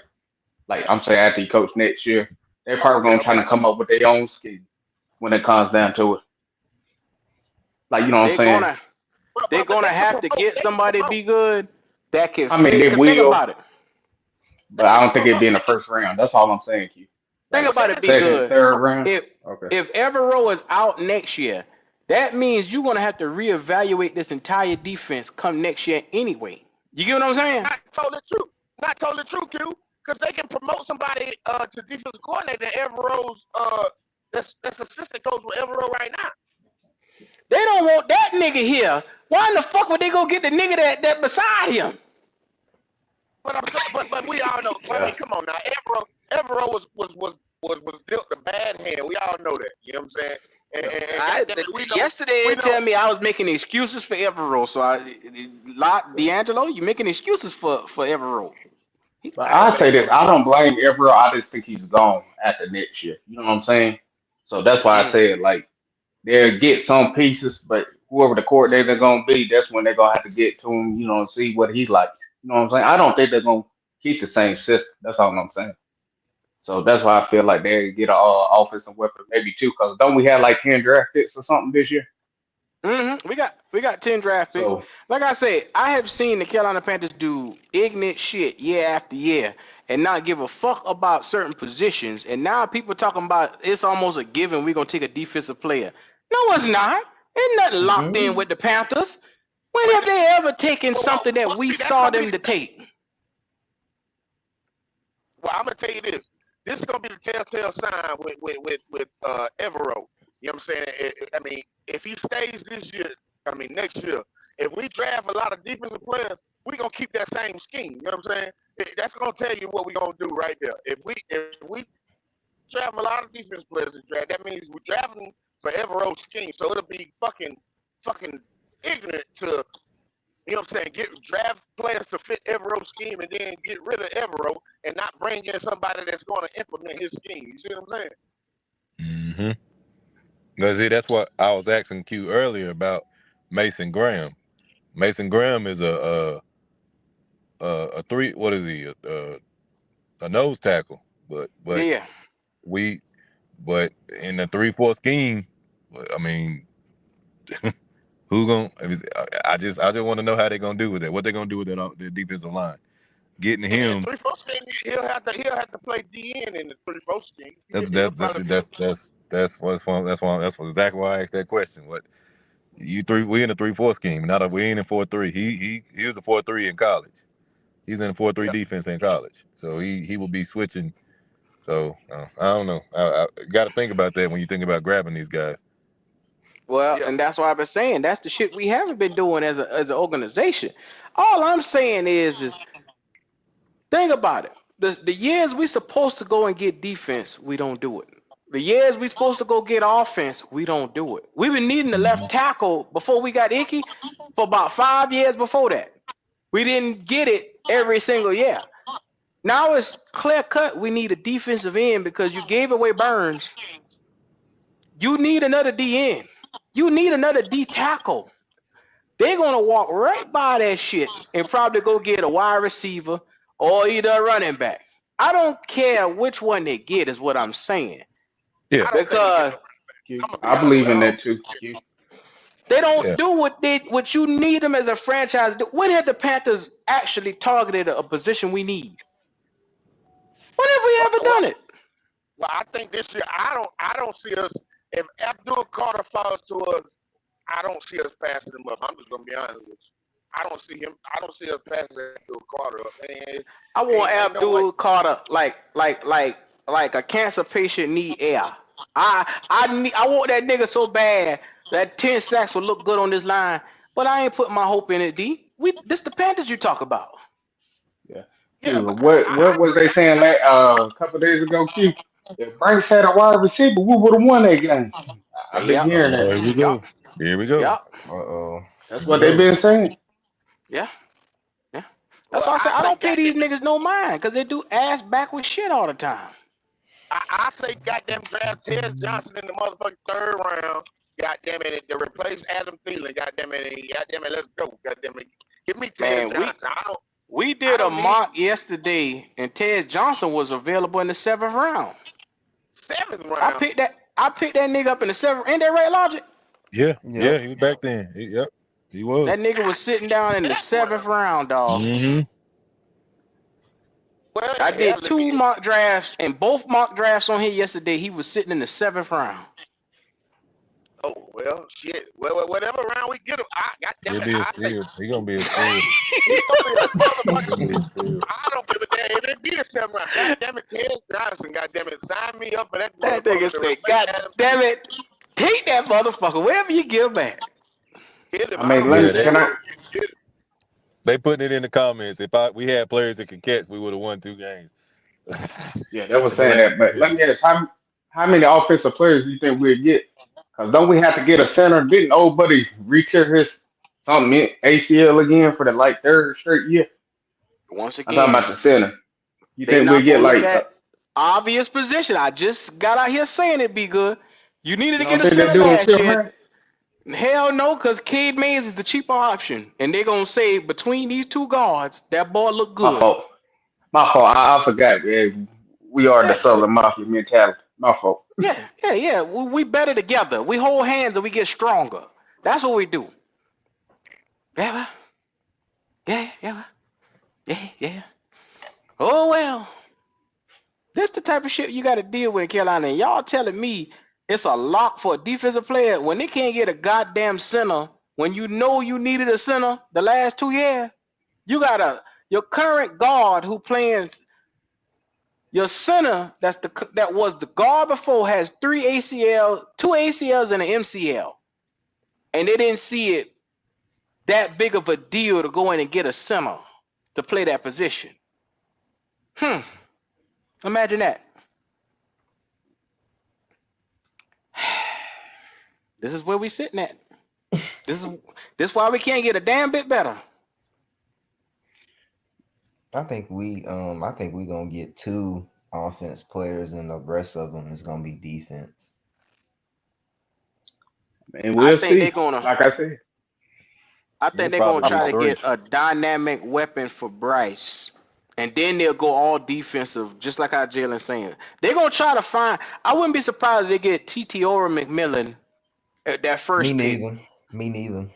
Get a dynamic receiver, and then go draft edge rushers and D tackles and corners for the rest of the level. Q, can I ask you about old buddy? Is he sure-handed? He catch with his hands? Yeah. That you talking about? The nigga nice. He a great catcher. He has that. I just don't think he's that explosive, but that motherfucker, he'll go get it. He'll jump over a motherfucker and go get that. You want me to show you some highlights of that? Be good. That boy good. Okay, route running and stuff on Q too, because that's a big problem, Bryce. He needs too. He needs good route run. That boy can run in his sleep. Yeah. If he's smooth and stuff, tell him now. Man, that's the obvious fit. Then why are we talking about? You gonna get him then? But Q want to put him in the explosive category. He ain't that. That nigga is explosive, D. Why you downing the man like that? He's not. I'm not downing him. I'm just saying he ain't explosive. He ain't no goddamn Luther Bird. He ain't gonna. Now, when have you heard me use the word explosive? Huh? Now, in last year's draft, think about it. When you had Brian Thomas, you had Roman Dunze, you had Marvin Harris. I talked shit about Roman Dunze. I said you talk shit about all them boys, and that's what I was getting at. You talk shit. Davis and Brian Thomas Jr. I told you them was the best. Marvin Harris Jr., Malik Davis, and Brian Thomas Jr. I said were the best damn 3 receivers in the draft. I said that. I said Roman Dunze was overrated. I said he's over fucking rated. Just like I think Tet is a little overrated. I think he's good, but he's a little overrated. He playing the same conference with Drake London. How is this nigga overrated though? He ain't. I'm telling you, man. They don't have the DBs that the SEC have, man. They don't. This nigga just got the award for the best wide receiver in college football a few minutes ago. Literally, 1,300 yards. You know how many receivers has gotten that award and came to the NFL and been bust? I don't really care about that. I'm just telling you. Matter of fact, I'm gonna show you something. I'm gonna show you something real quick. He's a little overhyped. I think he's a little. Me personally, I think he's a little You don't overhyped. believe Sugar Sweet. I got to show you. You is a nigga. I got to show you. You said how tall, Lizzie? You said 6'6". The nigga 6'5", 6'6", dawg. And I'm gonna show you. I'm gonna show you something. Be good. I'm gonna show you something right here. Look at this nigga route running ability. I'm gonna restart it.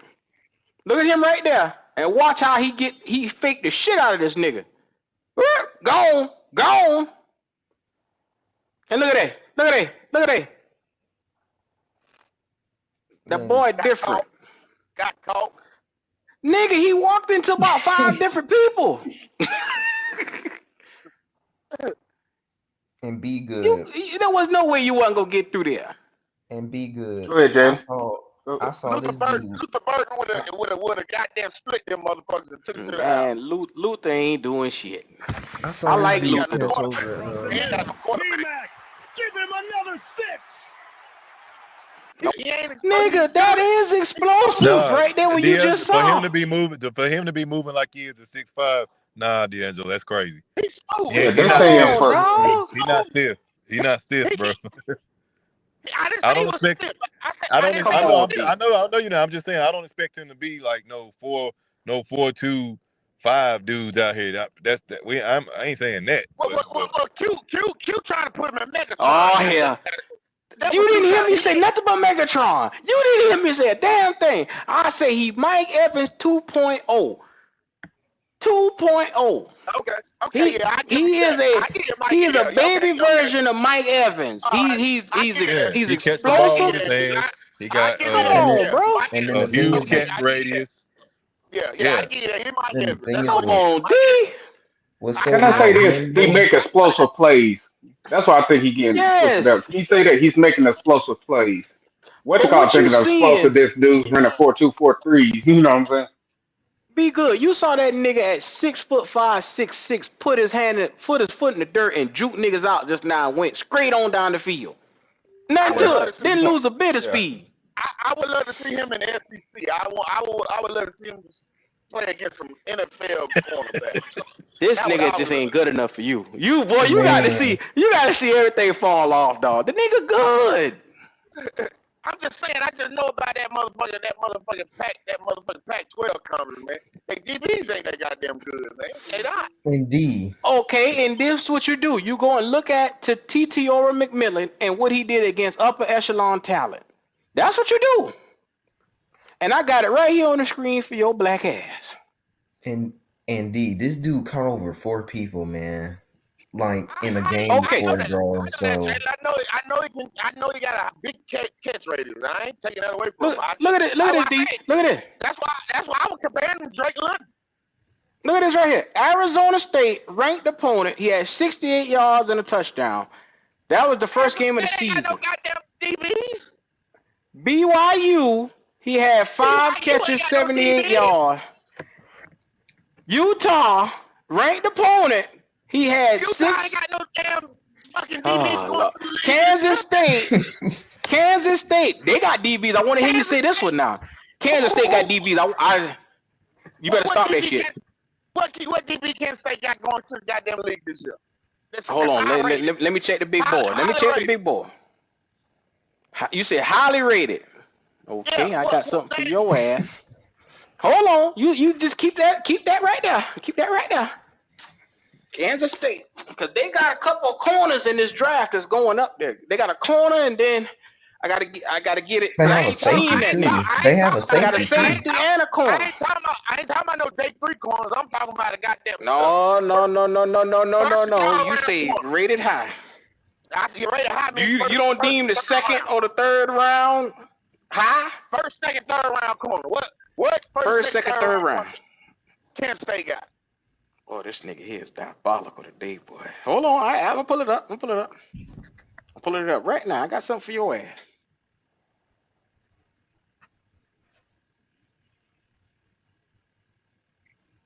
Hold on. I'm getting my life together. Okay, Jacob Parrish.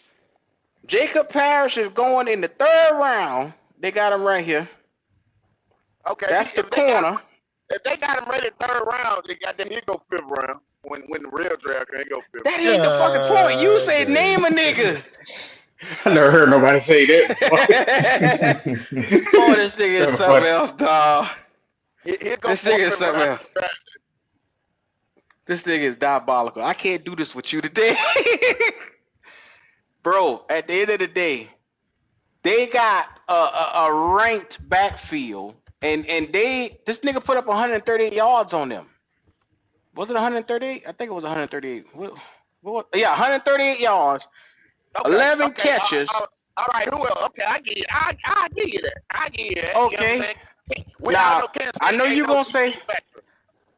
gonna say New Mexico ain't shit. Oh shit. Hell no, keep going. You know New Mexico. Look what he did against New Mexico. 304 yards and 4 touchdowns. That's what you're supposed to do. You're right. You're right. That's what you're supposed to do. Now look at West Virginia. West Virginia, he put 202 on them boys. At receiver now. Come on now, Texas Tech. They had a down year this 161. year, Arizona. They had a really bad year this year. And he had last year he did the same thing to people. Same thing last year. They had a better year last year. Mm-hmm.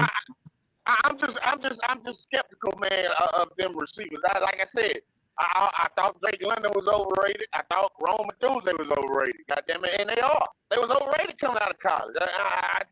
I'm not to say he can't be motherfucking great in the NFL, but me, I reserve my right.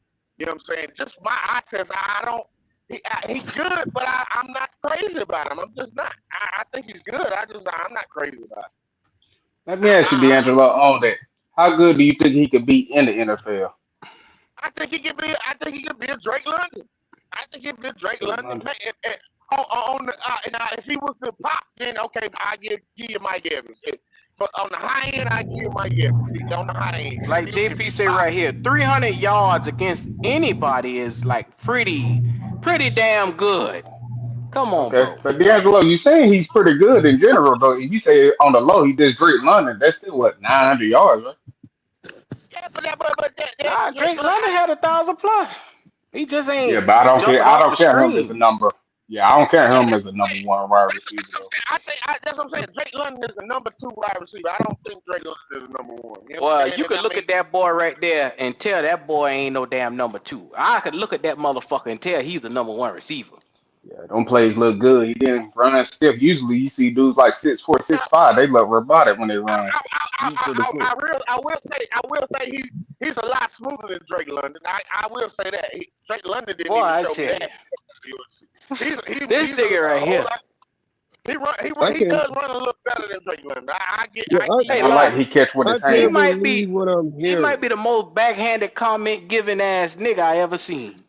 Like this receiver, it literally looks like you have built him on a creative player on Madden. Yeah.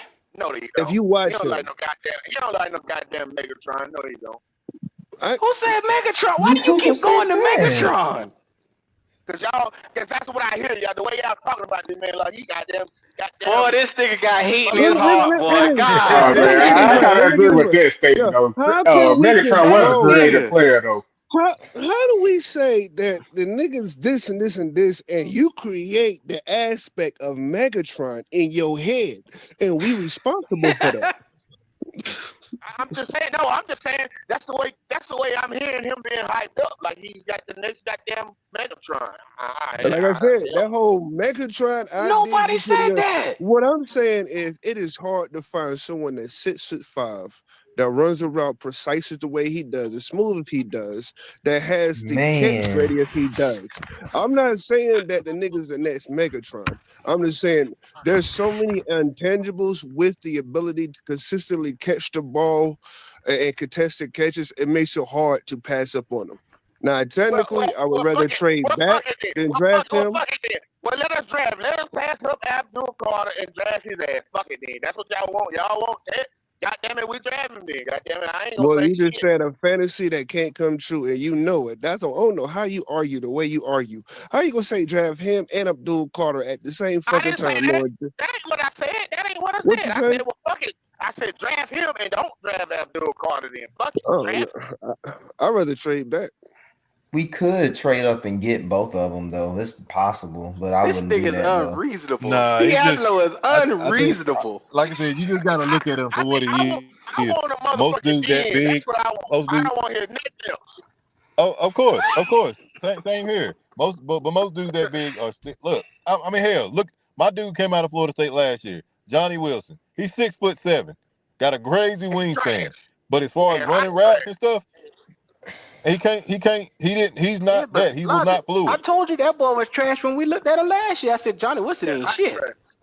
Johnny Wilson good. Johnny Wilson is a matchup nightmare in college, but other than that, he's not. No. Look at that big 6'7" nigga that Washington from Georgia. That was that big tight end. Man, that nigga had everybody scared in Georgia. Yeah, everybody scared. You just thought he was gonna be. There was no way he wasn't gonna be no good. I ain't heard nothing from that nigga since he got drafted. That boy Cottonelle Tissue up there in Washington, wherever he at. He in Pittsburgh. They throw it to him every now and then. They got rid of him? He in Pittsburgh. I thought that nigga got drafted by Washington. Running in Pittsburgh with Russell Wilson. He's behind Pat in the depth chart. Darnell Washington. Darnell. He behind Fire move. But Yeah. they throw it to him Yeah, every he now and ain't then. passing Fryermuth. Fryermuth solid. He ain't passing him. Yeah. That That's the wasn't his thing with original Washington. team. He ain't fast, man. He's slow as hell. He just big. Yeah, but that's the thing. You treating this boy like TTR just big. Like he just saw option or something like that. Nah, that Come dude on. different, bro. That Come dude on, different. D'Angelo. You can see that shit. Like I said, I want a goddamn DN. If we was in the market for, if I thought our number one need was a receiver, then maybe I would be more privy to taking them. But right now, I want either DN or motherfucking Mason Graham. If it ain't that, goddamn it, I don't really want to hear about it. Well, guess what, D'Angelo? You living in the area where the Carolina Panthers might not do what the fuck you want. Hey, what did the owner always say? He wanted offense, right? Yeah. That's what he said. AKA, what your friend say? I want to see touchdowns, right? Your friend, So what? trade back. That's what they said. Trade back. We want to see touchdowns, Q. Touchdown. I want to see touchdown. Every time you see them open their mouth. Oh yeah, I'm so sorry. Aries Claire, Nick Nash is a bad motherfucker. That boy, they 16 touchdowns, and I think he got like close to 1,400 yards. That boy, nice. That boy a touchdown machine too. And he doing it against That's the thing. different opponents. Yeah, you can get receivers. You can get receivers and running backs late in this draft. They so deep this year. You can worry about getting everything else, DN, tackles, all that stuff early. Take care of that, corners, everything, and go late and get them. There's gonna be so much. You can't miss. You cannot miss. That's my thing. That's why you know what I'm saying with this Jeanty topic. I mean, he's a great running back, but you can find a nice complimentary running back later on, man. That boy that was at Ole Miss last year. The boy that was at Ole Miss last year. I forgot where the fuck he at. Where he at? Oregon. He at Oregon, man. The boy that was at Ole Miss last year. Who was at Ole Miss last year? I can't remember. God damn it. I know his name. Can't even think of his name. I got a brain fart. The motherfucking running back goes to Ole Miss State. And he transferred. Harris. No. I'm thinking somebody else. No. You know what I'm talking about, Lodge. Yeah, I can't remember the goddamn name either because I've been looking at the damn backs. You got JP. No, he at Ohio State. Ohio State. That's it. Yeah, he at Ohio State. Hold on, that motherfucker, you could get that motherfucker there in the goddamn third, fourth, fifth round. Maybe third one, maybe not fifth, but third, fourth round. That motherfucker nice. It's a lot of them out there, man. Yo, I'm gonna have to jump off. Talking about Will Howard. The dude. I mean, damn, now Will Howard, the quarterback. Damn, I can't get my language today, boy. All right, be good. I wanted to ask y'all a question when it comes down to it. Next year, how many wins do you think it'll take to win the division?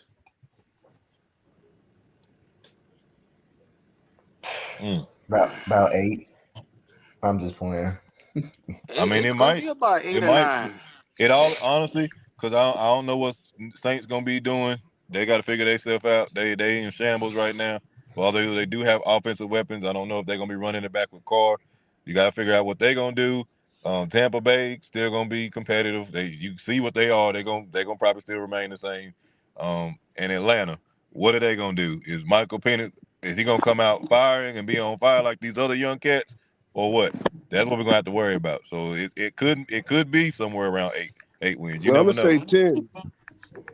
I mean, it might be up there. It might be up there because if he come out doing like these other cats doing, shit, it's gonna take that or more to take this damn division. I'm just tired of seeing our division be the sorriest division of football. That's all I was saying. Oh yeah. I think we can win a division next year. With hell. I ain't trying to figure that out for talk winning about 3 that. games? All right, y'all. How you figure that? All right. How you figure that? You don't even want to get a goddamn weapon for your quarterback, but you saying you can win the division. I'm gonna tell you, I ain't saying I ain't want to get a weapon because we need 2 receivers. But goddamn it, we need 2 receivers. But the thing about it is, I think that we're trending up in the right time. You know what I'm saying? You want to see your team at the end of the season start trending in the right direction. You know what I'm saying? To have something to build on going into next season. So right now, and we all know our division is terrible as hell. The Saints ain't going nowhere. Atlanta.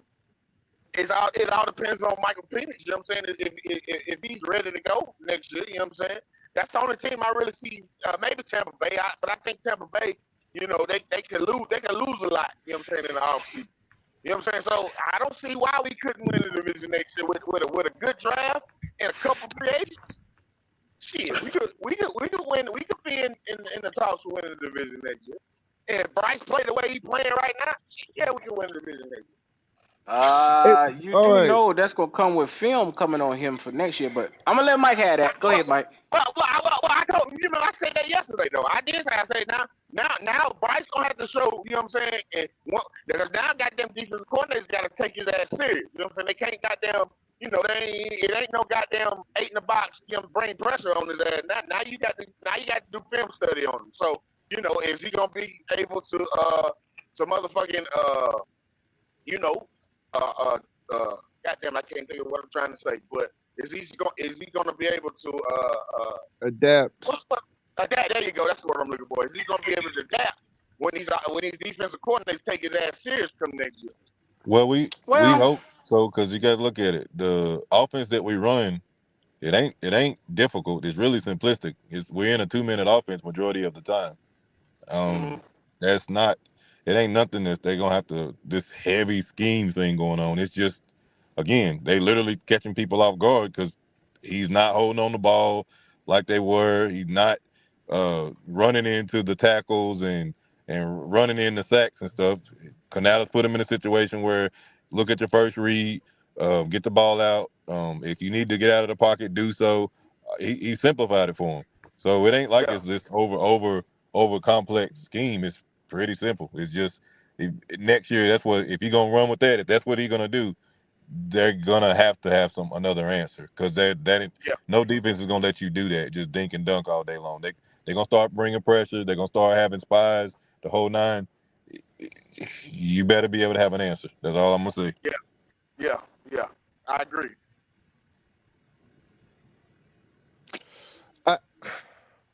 When it comes to this draft and free agency and the tools that we need to get to the playoffs, the draft has a lot of what we need, but we have to still understand that the key pieces we're going to have to get in free agency, which means we got to do some finessing. To me, the top priority picks in this draft is defensive end, defensive tackle, and everybody's going to fight back on this. Because I said it last year. A defensive back. If not a defensive back, it is 100% clear that we need an offensive tackle. Now, I know everybody else is going to fight back on that, but I want everybody to know Taylor Moton cost $36 million this year. Now, I know everybody say, why do you care about that? Well, because, you know, San Fran got to pay Brock Purdy. And they got 2 solid-ass people coming out in free agency. And their inside linebacker and their defensive backfield that are absolute studs that help them get to the Super Bowl. That's a part of a winning culture that will be available. Get the right combination, we can automatically get to the playoffs. I don't feel like just the draft is going to get us over that hump. Now, Mike, I'm going to show you something that's going to blow your mind. And I just want to know, how do you feel about it? Because this is something that you're going to have to understand. You said go into free agency and make a move for the Carolina Panthers, right? That's what you just said? Yeah. Now, how in the fuck is we going to do that, Mike? You see this number right here? No, Q. Do you see this? Just look. Don't say a goddamn thing. You just asked Don't me a say a question. How the fuck you I'm gonna just ask me a question and then tell me I'm not to asking say a you goddamn a thing? question. Well, you know what? Go ahead and answer. Go ahead and answer the goddamn question. Go ahead and answer. How the fuck is we gonna go into free agency when we got 70 million almost a dead cap money? If you didn't use your selective hearing and heard me clearly, I said the first 3 picks need to be a priority of an offensive tackle because Taylor Moton is costing us $36 million this year if we keep him. Look That now. Listen saves to me. $19 Listen to me. million. Look right That here. saves Look right here, $19 Mike. million Look right here to the because cap. look right here. If you cut this nigga this year or next year, it's gonna be 41 million for Taylor Oh my Moton. His cap gosh. hit right now is $23 million. If you cut him, it goes up to 40. That's the penalty that I keep telling niggas about that they don't understand. It's $41 million if you get rid of that nigga. It's cheaper to keep him. Shit. I thought it was good. Look at this shit, man. Look at this shit. Look at this. You are not in a position. You done restructured him. I don't know how many times. I think it's 3 times we restructured him already. You can't. You're gonna have to eat it. He getting $23 million right now. If you cut this nigga and try to get another tackle in here, it's gonna cost you $40 million, which we already got $69 million against us.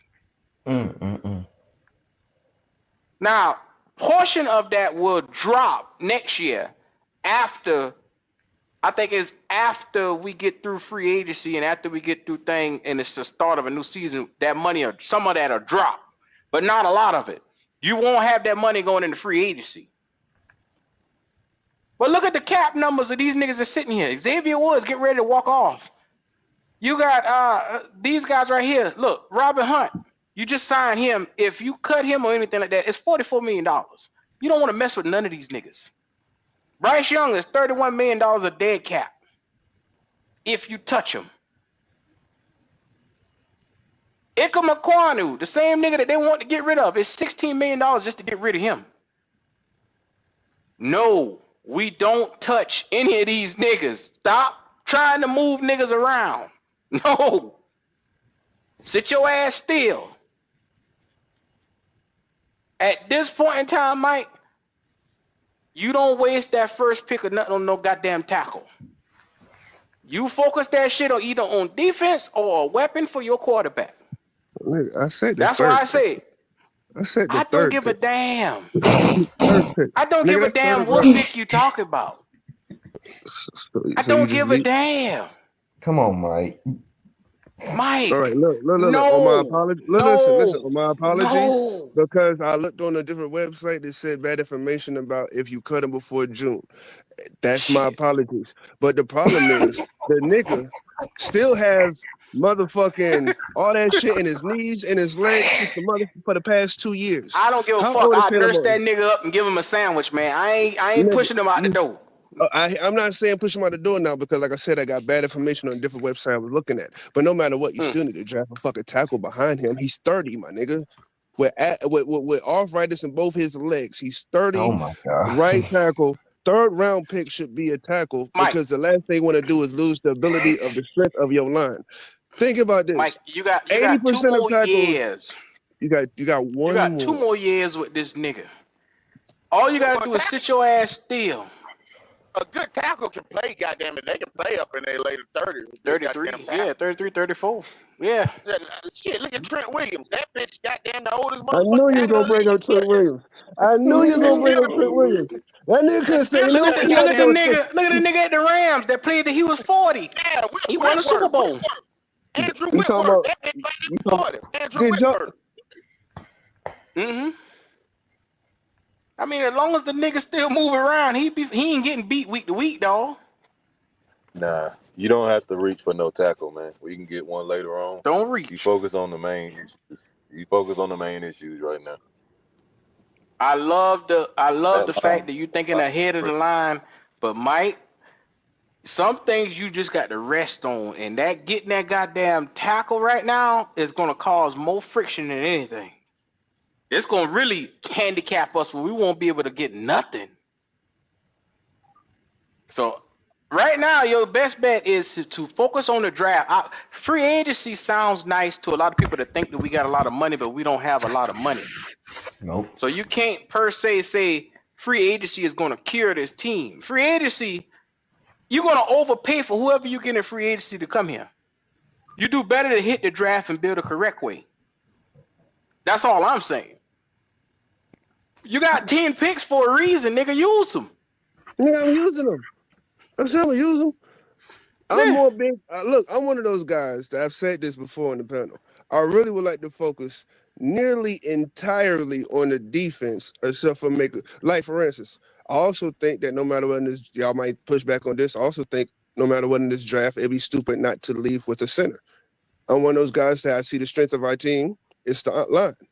And if I could sneak in a tackle in the center in this draft, just have them boys developing that's necessary. That's like a priority. But first 3 picks of the draft, my original thing I said, and I'll say it again, defensive end, defensive tackle, defensive back. And then I said if we can slide a tackle. Also, if we couldn't get a defensive back, you get that because Taylor Moton is 30. And I thought the dead cap shit was different, my fault, but he's still 30 with arthritis in his knees. So if you can't get those first 3 picks, because y'all big on the receivers in this draft, I understand. I'm examining them.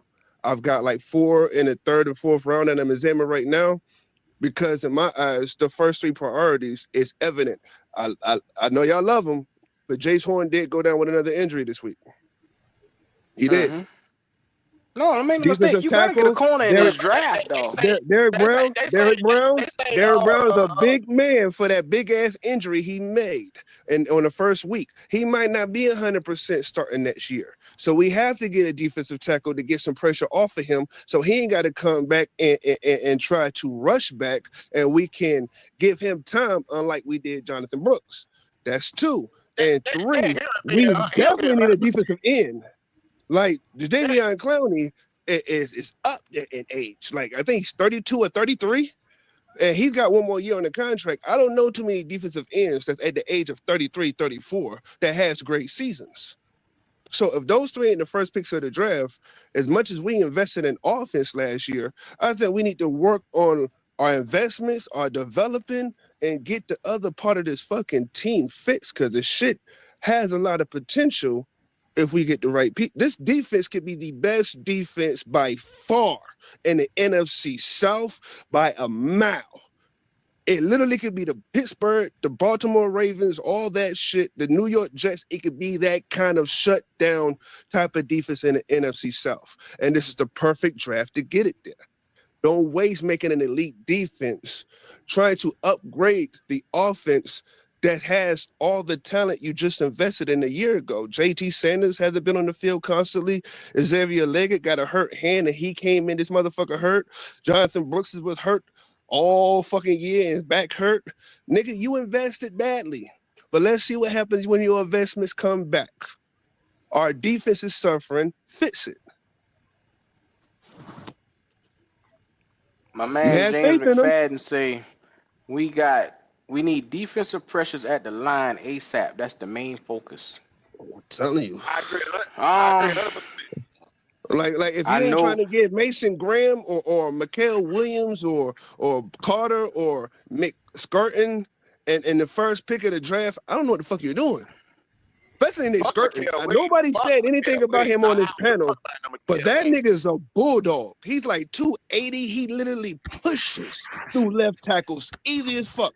This nigga's 280 monster, like a big ass Myles Garrett coming at your ass.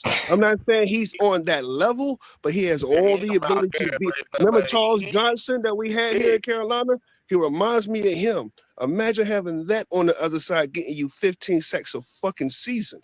That's what kind of bull rushing Nick Skirton could do. He's not no 15. He's not a 15 sack year guy. Goddamn it, that's Abdul Carter. Goddamn it, fuck all that other bull. Fuck Mikael. Goddamn it, Abdul Carter. Abdul, he's a bad motherfucker right now. Skirton. So that lets me know you wasn't looking at the same player I was talking about. Nick Skirton is a No. mother. I thought you said Mikael Williams. You didn't say Nick Scorton. I named all the defensive ends. I said Yeah, Carter, Mikael but Williams, Mike, and Jason Graham. if we sitting at number 4, Uh-huh. he did say Nick. He said Nick, did? but Okay, at pick number 4, Uh-huh. at pick number 4, it's somewhat of a reach to go Nick Scorton. I'm Because trading back. think about it, when you're looking at, well, I'll be damned. I'm trading back. I shut my black ass mouth. Yes, sir. Go ahead. First pick, 4 picks of the draft. I got a possibility of So somebody you trying gonna to trade me. back and let Abdul Carter go? And what you gonna get? An extra pick? If it will give me a combination of Nick Scorton and what's your boy? Man, I just had a name in my head. Graham, or one of them big defensive tackles in the second round, absolutely. And then be able to have a second round pick to be able to go get Shokai, a defensive back. I think he's like top 25, 20, 30 prospect, but he's not supposed to be draft that high. I just fit 3 key pieces on my defense before I even touch the 3rd round. Yes, if you trade back, that is very logically possible because we're so high in the draft. You know how many phone calls we're going to get at pick number 4? Think about it. Goddamn it. Abdul Carter is generational. I see generational talent on I ain't never seen a generational defensive end come out of Penn State. Yeah, you see I've never trusted none of their defensive end and defensive tackles players because Penn State they look great in college, but they always look like horrible in fucking NFL. I agree with that 100%. But at the same time, I still gotta take that logo off the helmet and assess the player. You know, I agree because if that's the case, I would have been like that with C.J. Stroud. You know what I'm saying? But Okay, well, in that case, so you mean to tell me you rather draft Abdul Carter, you get to the 50th pick of the 2nd round because you got the LA Rams pick and they're winning and they could possibly win some more, and you might not have that ability to get that defensive tackle that can match up with him, or a top wide receiver that can match up with him in the 2nd round, or a good defensive back that can match up with him. You can definitely trade back. Plenty left. You don't got to reach. There's plenty left. There's plenty defensive tackles that can eat up double coverage, double combo blocks that fit a 3-4 system. No, they're not. Stop playing. There's not plenty. There's only 5 in the draft that can really eat double combos. The last one gets drafted towards. There's not plenty. The other boy, not Mason Brown. You don't have to give up a farm to do that. Plenty of them on there. I'm not selling a farm. I said trade back some. Nigga, they gonna give me the farm for pick number 4. I'm the one trying to get the farm. When you got for once, for the first. Okay, all right. You got a defensive end sitting there already. Okay, don't have to do all that. right. That sounds crazy, but go ahead. That's not crazy at all. That sounds nuts. That's not crazy at all because you're banking on somebody else giving you. You have you're 3 banking on defensive somebody else ends. giving you what you want, and at the end of the day, when have we shown we were capable of doing that? When have we shown we were going to beat somebody in a trade, especially in that early of the round? Oh, I suppose to shut down my intellectual capacity because my team has not figured out how to do it too. My bad. I'm not doing that. Yes. It's fucking common sense. We can't go out what we want to do. We got to go out what the Panthers going to do. Remember, we got gotta 3 defensive ends that are all top 10 quality. We got 2 defensive backs that's top 10 quality. You've got a lot of top 10 talent in the first 15 picks of the draft. I do not see a reason why trading back is not a beautiful idea to make sure we get as much as first. And everybody knows at the beginning of the 2nd round, that's damn near picking from the 1st round still. Damn near. If you get the right talent in the right positions. And you mean to tell me we cannot try to pull off? Man, ain't no big if. It's not big if. It is a big if because you're saying you trust them to make the decision and we not get finessed on that trade. I don't trust them to do that yet, bro.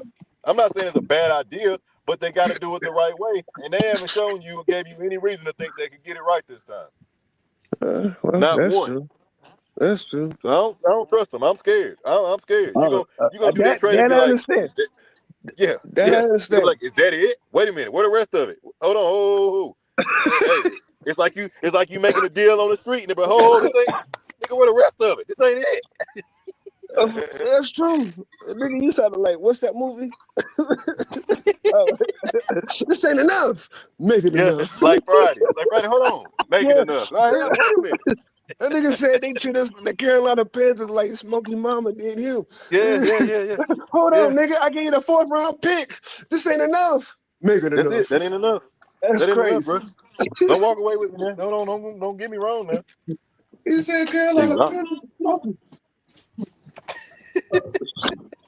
I ain't gonna get no alcohol. I'm about to drink some juice after you said that. Yeah, come on, bro. You think I I'm don't know, playing? man. I hope they do it right if they're gonna do something like that. That's all. That's my only thing. I hope they do it right, because I'm still worried about even personnel. Just because it's a generational guy on the line. Defensive end, but you like the whether you get a nose tackle, whether you get a 3 technique, you got to get the people who's gonna fit your scheme too, not just because they a top ranked guy. Do they fit what you do? On the facts, You know because that. that's why I looked at Kenneth Grant. Kenneth Grant, that motherfucker. He's not his man Mason Graham. I'm not about that like he's the same player, but that motherfucker. When I saw the way he eats up double cover, that's why Mason Graham has such a great. Just like how KK Short looks so good with us with Star Little A. Yeah, you're right. That's what I You was know what I talking mean? about. That's why Mason Graham was able to go crazy like that, because Kenneth Grant has no problem taking them double blocks and letting Mason Graham shine. And that's the type That's of shit you exactly need why I asked beside you Derrick earlier. Brown. Yep, there you go. That's why I asked. If you get that, that's gonna work on that front, because that's what it's gonna have to be if you put them in the scheme. Mm-hmm. Kenneth Grant's like that. Old boy from Kentucky. We all know Mason Graham is like that. These boys is huge. When I actually saw a whole side of how big Kenneth Grant is, nigga, please. That nigga Yeah, asked for lunch money. huge. I'm paying for a week. He big. Yeah, the dude from Kentucky. I'll say that dude. That nigga massive. Your cat What a God. Corleone from Cincinnati is massive. Them some big boys, man. I'm telling you, I would hate to see they DoorDash bill. That shit's outrageous. That's a fact. Oh yeah, I'm gonna give y'all another. That is a fact. I'm gonna give y'all another guy that I like too to go look at. It's nice. It's a receiver. Y'all know about Van Brown from He's Kentucky? good. He's good. That motherfucker. And look, he that might be there in the third, fourth round. Yes, that motherfucker there. Facts. That motherfucker is nasty. That motherfucker is nasty. In every mock Yeah, draft, I see Tuttle gotta go. him in the third or fourth round. Every time. Yeah. That motherfucker there is highly underrated. That bitch, that nice. I looked at that dude Pops was talking about. That's supposed to be like in the third and fourth round. That nigga look electric. Who you talking about? I know it's college, but I forgot his name. He had pointed him out like weeks ago. After he said it, I went and I looked at him, and the boy was looking electric. Now I'm not saying that these two guys could be a number one receiver. Absolutely not. Absolutely not. They might not. But what I will say is, if I have an elite defense and I can draft one of them in the fourth round, and I can use 3 picks in the first 3 rounds to make this defense where it needs to be, I will absolutely draft one of these receivers and tell Xavier Leggett, nigga, I drafted you first round because you got to be it. Get your shit together. And actually run with that offense and be like, fuck it, because I have that much faith in my defense. Because when we played Philly, the defense wasn't the problem. And the week before that, with Tampa, the defense showed up as good as they can. Now they suck at stopping the run. I will feel like that's part of Derrick Brown being missing and part of a key linebacker being missing. But that's what happens. I'm tired of the running. I'm tired of every team for the past 3 years knowing if they run on Carolina, they can probably break 150 yards every fucking game. And that's the other part too. We focusing on getting a DM. We focusing on getting a tackle and all that. That's a given. Everybody want to do that. Whether you do one or the other first, they swap. Who go first? Who go second? But that's exactly what I was about to ask. When are we gonna look at a linebacker? Because you, like you said, if we get this guy and we running on it, we still need that middle. We need that solid runner that's gonna have free. If they hogging up these holes and open up these holes for him to run freely, we need somebody nasty that's a run stopper. Can plug those holes and good in coverage and all that shit. We need somebody that's nice. I So like winning Derek people. from Clemson. I mean, I seen him. I looked at him. I checked him out a I few don't times. like that dude from LSU. He too small. I don't see why everybody's so high on him. That nigga's a lightweight. That nigga's my size. Like literally, I'm 220. He's 221. That nigga's my size. Because they like him because he's athletic. He can move. But he ain't got Yeah. nobody's size. So yeah, he gonna be able to get the tackles. Have a lot of tackles. But when they bring that guard or any of that stuff and they go to the second level, he in trouble. He in Facts. trouble. Or if it's a big enough running back, he in trouble. Because I'm What not. that too? Imagine that little nigga trying to tackle motherfucking Derrick Henry or some goddamn body. He That finna nigga get gonna get trucked. laid the fuck out and trampled on time and time again. Yeah. I don't know. Yeah. I don't know why people like small linebackers though, y'all. He Like, like why Kobe is that? Dean, but he a dog though. He like Kobe Dean, but he a dog. Yeah. He a That's the dog thing. in fucking. That's N'Kobe's biggest issue. They always talk about it. N'Kobe nasty, Too but he just small. He just Yeah, he's small. small. Yeah. And I football is don't not know, a sport. You need Jalen. to It be depends smart on the with. coverage. I mean, you in a 4-3, they don't mind it. They a smaller guy running left to right. You in a 3-4, you better have something No behind your smoking. damn pads. Yeah. You better have something behind your damn pads, bro. And matter of fact, you Yep. got some safeties. I forgot his name. There's some good ass safeties in this draft too. And what I noticed is there's some defensive backs that 6'1", 6'4", safety There are. 6'1", Yeah, 6'3". there are. If you do not do anything but change the toughness of your team in this draft. Because it's one thing that people talked about San Francisco before they start going to the Super Bowl. They talk about how it was rough playing them. Debo Samuel's so big, all their receivers so big that when they catch the ball and they hit them, it was bully ball. Right, they got in Detroit. They got bully ball. Everybody's oversized except for Jamison Williamson. Everybody got some good stacks on them, some size on them. When you hit them, they feel like they're getting hit back. And if you can have defensive backs like 6'4" that can actually cover some of these receivers and hit them at the line of scrimmage and let them feel it, it'll throw off a lot of routes. And with those. They ain't necessarily got to be 6'4" though, Mike. 6'2". No, I'm not saying 6'4". Nah. I'm not saying. I mean, I just saw one that was 6'4". That was about 200 pounds, and I like the way he covers. I don't think he can cover no number one receivers, but put him on a couple of number twos and shit. I think he'll slow him down some. Nobody like Chris Godwin because that's the 1B. Yeah, that's the reason why they do that as far as the linebackers too, though. You only got but a handful of teams, not really even a handful, that rely on a strong running game. We're gonna ground and pound you, 2-back system. Ain't but a few teams do that. The rest of them out here throwing the ball all over the yard. So what defenses are doing to compensate that is getting smaller backs, linebackers who can run sideline to sideline and use their speed in coverage. And cover these catcher running backs and these tight ends. And catching, there you go. They trying to, that's they're compensating. Problem is, when you run into that team that's doing that ground and pound, that shit hurts. You got to have somebody. Yes, sir. You realize, because you remember they was talking about on ESPN, everybody that played Detroit, the very next week they lost, which is bad because Detroit already whooped their ass. So the very next game they lose again because they were so beat up from playing a team that's hard and that's so bully. And I was like, that's crazy as fuck. I've never heard no shit like that a team was so tough that the very next game, almost everybody that played them lost because they were playing that much of bully ball. Like, I want that shit in Carolina. This nigga talking about dogs. Yeah. Can we get some big, massive niggas to feel like a week later they still feel the fight that they had with us? I could live like that. I know there's some fights that I lost in my life, but I knew them niggas never wanted to fight me again. So it felt like a W. There you go. They're like, that nigga crazy. Leave him alone. Yeah, they make a business decision. Now, the last time I fought that nigga, damn. I'm gonna let it rock. Yeah, I'm gonna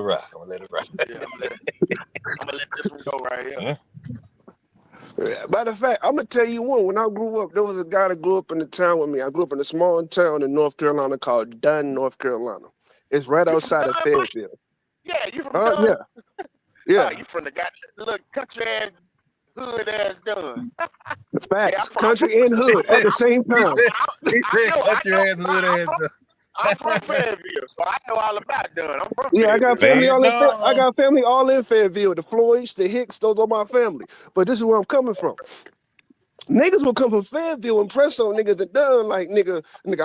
I'm from Vietnam, nigga. You better watch how you talk to me. They didn't know that some of us country niggas didn't have any screws upstairs tightening, right? We had none. Had some loose screws, some unscrewed. So it was like, we don't give a fuck where you from. Now, don't get me wrong. There was a nigga named BG that used to box. That nigga put hands on me for minutes at a time. But for some reason, when I was young, I didn't give a fuck who you were. You was not. I think I had a big thing for this wrestler named HBK. And he had a slogan that said, "Don't hunt what you can't kill."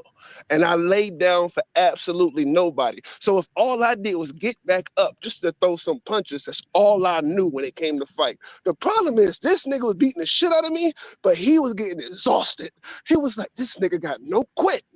By the time it was over, I was lumped the fuck up. He was like, nigga, I'm done. Get the fuck away from me.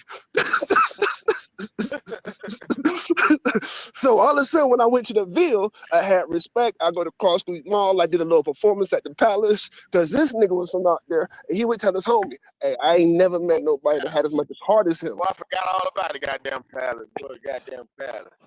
Yeah, I used to freestyle out there. Now, the thing is, I want my football team to have that damn heart. I want them niggas to feel like, yo, we got to go play Carolina. You know these niggas is not going to stop. They going to come at us like they fucking Rocky fighting Apollo Creed. And no matter how much we beat them, they just not going to go away. And those are the teams that later on make it to the big one. Look at Detroit. When he first got there, weren't they like 1-11? Now there's nobody in the league that want to play that team.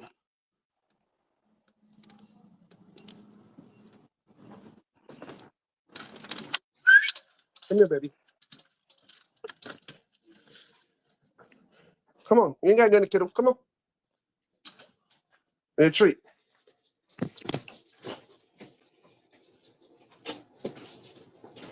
Nigga, that wasn't a mic drop. Somebody talk. Yes, sir. Yes, sir. I see everybody just getting in here. So, Mike, go ahead and give us your last words. No matter what anybody says, the top teams that win the Super Bowls normally have defense, if you look back statistically. So for all you guys that's saying that we need to get a receiver in the first round, let's focus on the position on the team that needs the most help and start drafting what we have to have, not just what we want to look good on the field. And I'm out.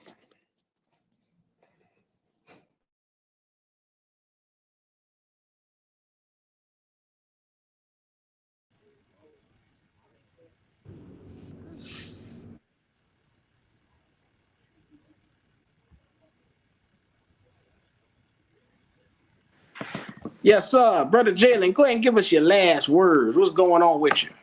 Yo, my last word will be keep pounding and expect us to get an offensive weapon in the first round in this upcoming draft. Yeah.